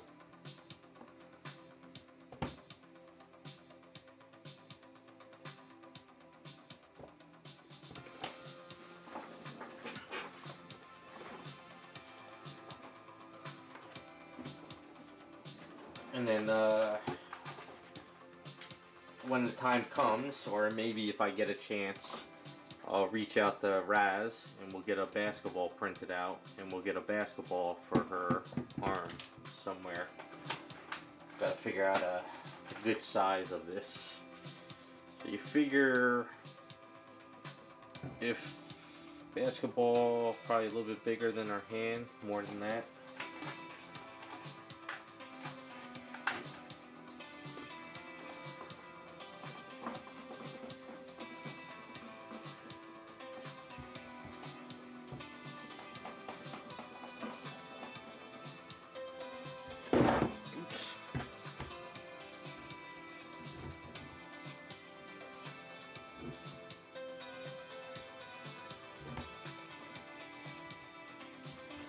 Yeah, so the basketball would go in there, like so.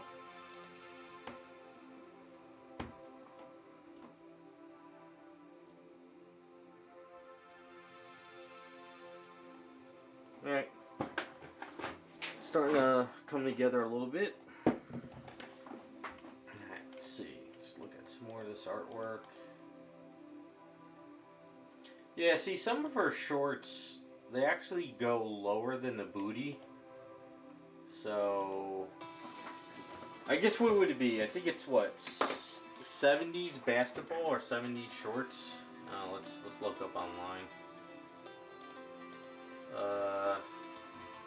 70s female sport shorts.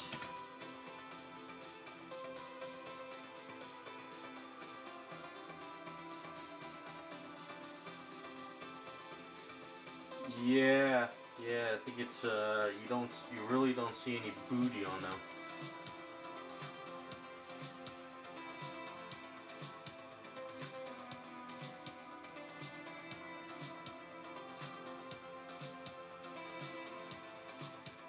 Alright.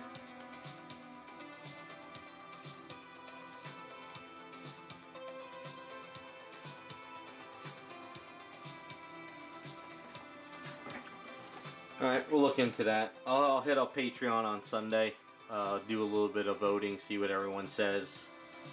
We'll get a little bit of a better idea where we're going to go with it. But at least we got to start. So I'll take a picture of this, we'll put this on Patreon, and we'll see what we're going to end up with. Alright. So the Aves should be pretty tough now. So I think we can go ahead and finish this.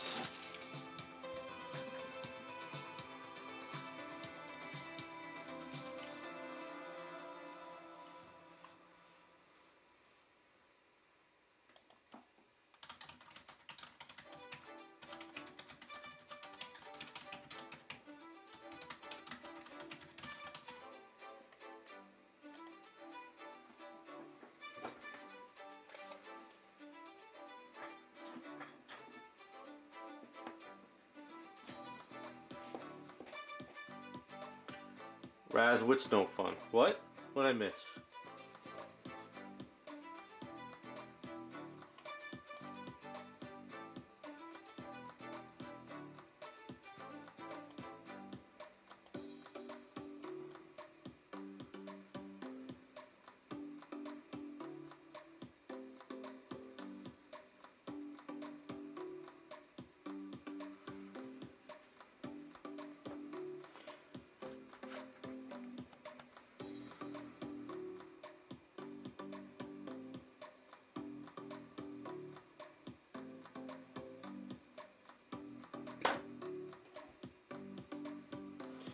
So it's been about 2 hours now, well, almost 2 hours since I mixed it. So it's tougher now, and you can kind of cut it a little bit easier without it squishing on you. And you can still squish it, but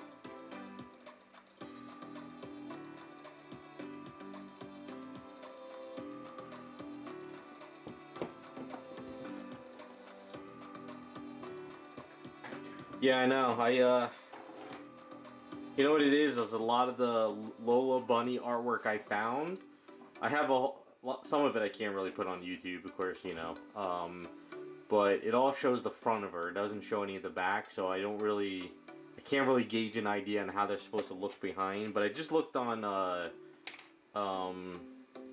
DuckDuckGo, and some of the stuff I show actually cover the booty. They don't actually show any ass cheeks really, so we're gonna have to come up with an idea of what works and what doesn't for this one. Plus she's got her leg up, so that's another issue I gotta kind of figure out.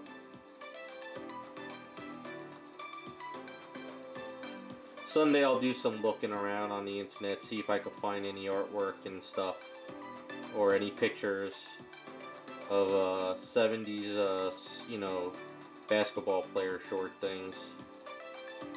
I'm almost positive Raccoon said 70s.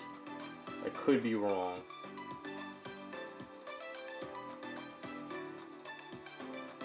But I thought she said 70s, not 80s.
Alright, I think I just need to build up a little bit of the bangs.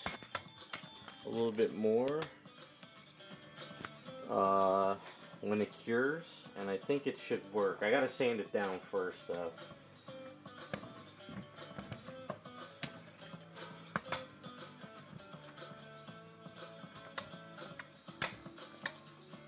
So I need to let this cure up, and then I gotta get in here and kind of clean all this up. And then what I think I'll do is I'll build up a little bit here, and I'll build up a little bit more to bring it out from the front. I mean, even though it looks okay from the side, I think I'll still kind of build it up just a little bit more. And then what I'll do is I'll prime it all up finally once I get this cleaned up. And then I'll kind of look over the hair one more time, because right now it's still confusing at times, because you see this color and you see that color and it kind of throws you off. But once I prime it up, it'll give me a better idea if I need to get in there and change up some things or add some more hair.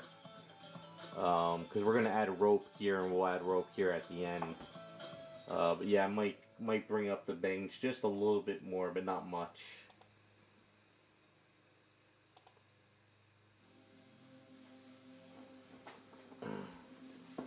But yeah, it's a little confusing at the moment with all the different colors.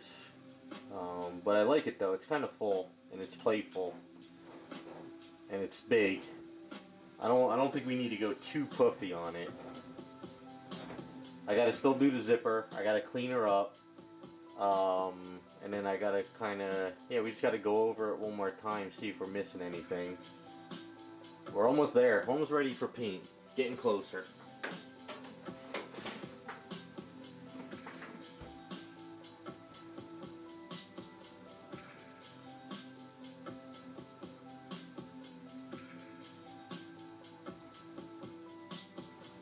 Yeah, if I can get a day to prime this head, and then I could get in the garage and clean up the whole item again, buff it all out, clean up some scratches. I still see some scratches I gotta clean up. I think I fixed this area here, I think it was. I fixed those. Other than that, I'm not seeing anything else.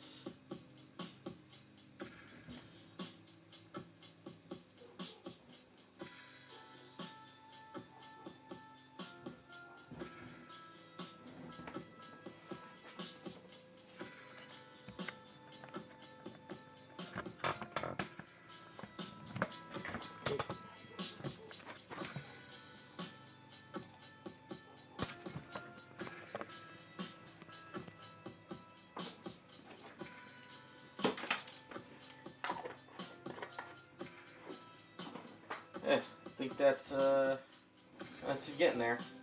Almost ready. Alright. Yeah. One thing I was thinking, do you think we should add spikes to the hammer, or do you think the hammer is okay the way it is? It's just something I was thinking about. I don't know if spikes on the hammer would look any better. I have some of those spike parts, but I'm not sure if it would make it look a little too weird. I don't know, Raz, you know the character more than me. I was just kind of thinking outside the box a bit.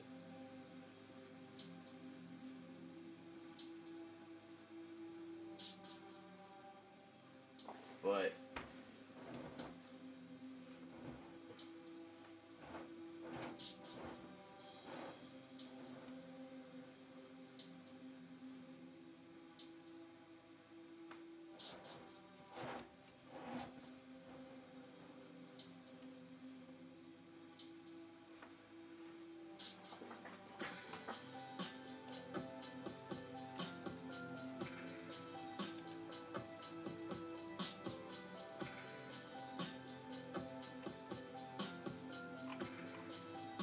oh, now you show it, Raccoon. I was ready to call it a night. Yeah, that's what I'm thinking too.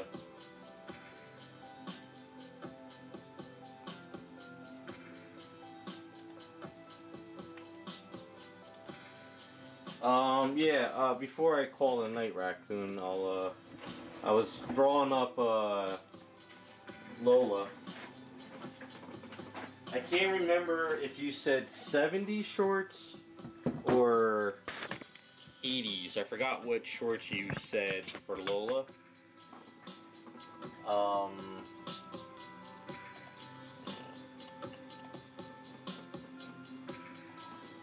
We'll go over it real quick because I figure Sunday I'll make a post on the Patreon page. So real quick, I just kind of drew up a sketch. So if we do the under boob, we'll hide the cleavage, and she's got the tank top, and the tank top will go back like that. Now as far as the shorts go, I was kind of just sketching them out. So it would go low underneath the belly button, and I guess, would we see any booty with these type of shorts, or do they go below the booty? Because I was looking at 70s female like sport shorts, and they go underneath the booty, but I was wondering, were you thinking that they go up higher? Like short like that? That's kind of what I was sketching out.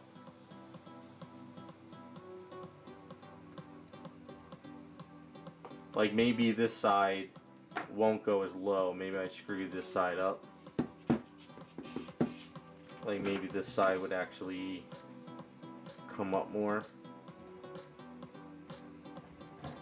I don't know. I forgot what you said last week. I can't remember if it was 70s or bike shorts or whatever you said.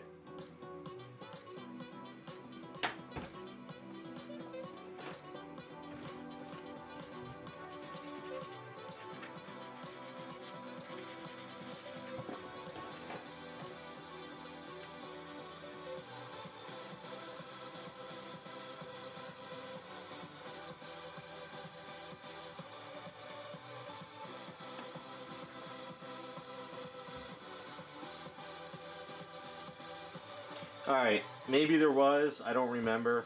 Alright, we gotta plan it out. So you can see at least I'm getting a sketch going first. Just trying to get an idea of what we were gonna do. So what I suggested before was,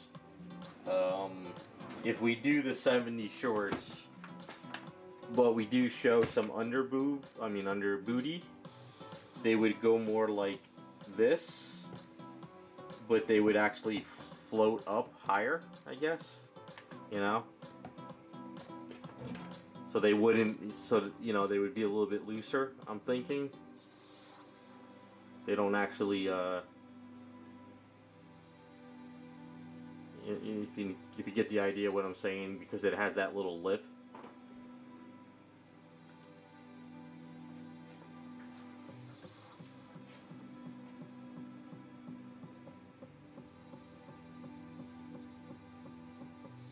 Roller skating party. Ah, okay. Yeah, what it is, I gotta find an example from the back. I sort of have an idea from the front. So what, 80s roller skating? I gotta look that up real quick. Let's see. You know, 80s roller.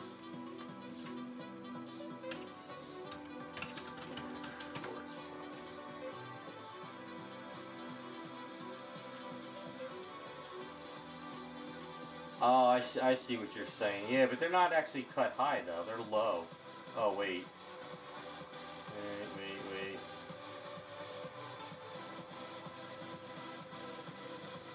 Yeah, they're not really cut high.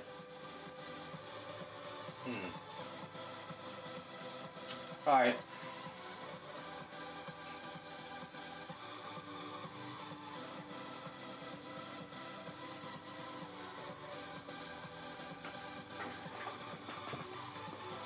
Oh yeah, we're on a delay too, so.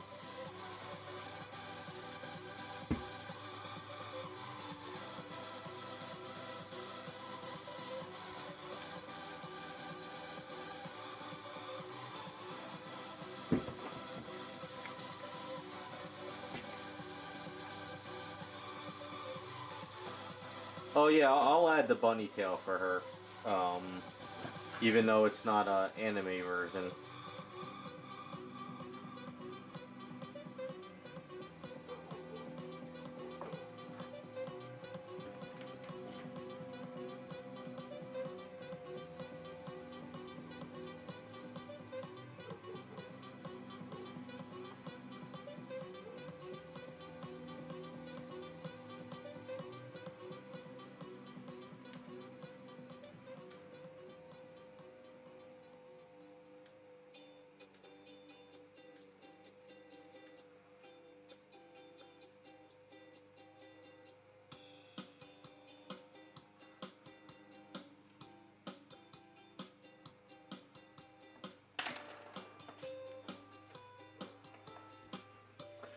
What about like that? Is that like too low? Or is like, I don't know, because like I said, I'm looking at some of the pictures and they're low, but they sort of don't, they don't really hug the, they sort of fall off the booty, like that. I don't know, I'm trying to find the right look to it, you know? I don't know, what I'll do is we'll make a post on Patreon and we'll see what you guys, do you want it tight? Or do you want it hanging off, you know? Like, do you want it hanging off a bit? Or do you want it tighter, you know? Because then if we do the tight version, you pretty much go up here and you kind of squeeze it like that, you know? And then this one would be the tighter version, and it would just kind of lip up like that.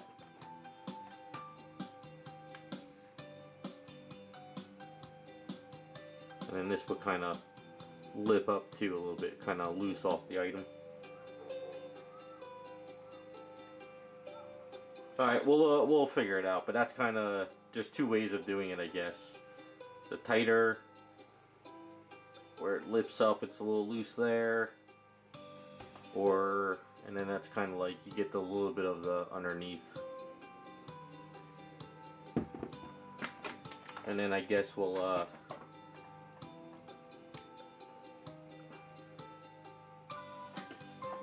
give her a little bit of a tail,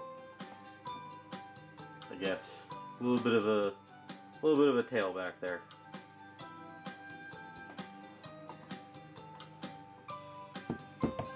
Sound like a plan?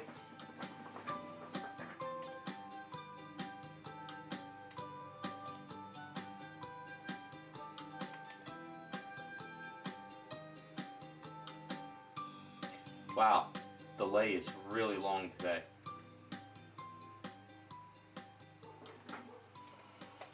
Alright, well, once you guys answer me, we'll close up the stream.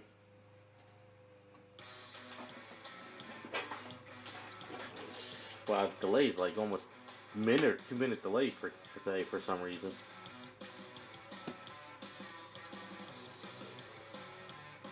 Well, like I said, this is kind of more of the Patreon choice. Like, I kind of want you guys to, you know, see what we want to come up with together. I'm fine either way, actually, you know. My main concern is, like, back here, it'll work either way. But this was my main concern, getting the whole anatomy correct. So, that's kind of what I was mostly focused on. I am going to leave that like that till Sunday, and then I'll take a picture of it, because tomorrow I won't be around, and we'll go from there. But she has white gloves. I'm going to sculpt we're going to do, I think the hardest sculpt on this is going to be the sneakers. So I'm going to figure out the sneakers from there, and I think that should work.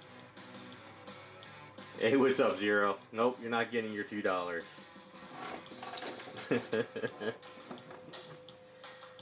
Best movie reference ever.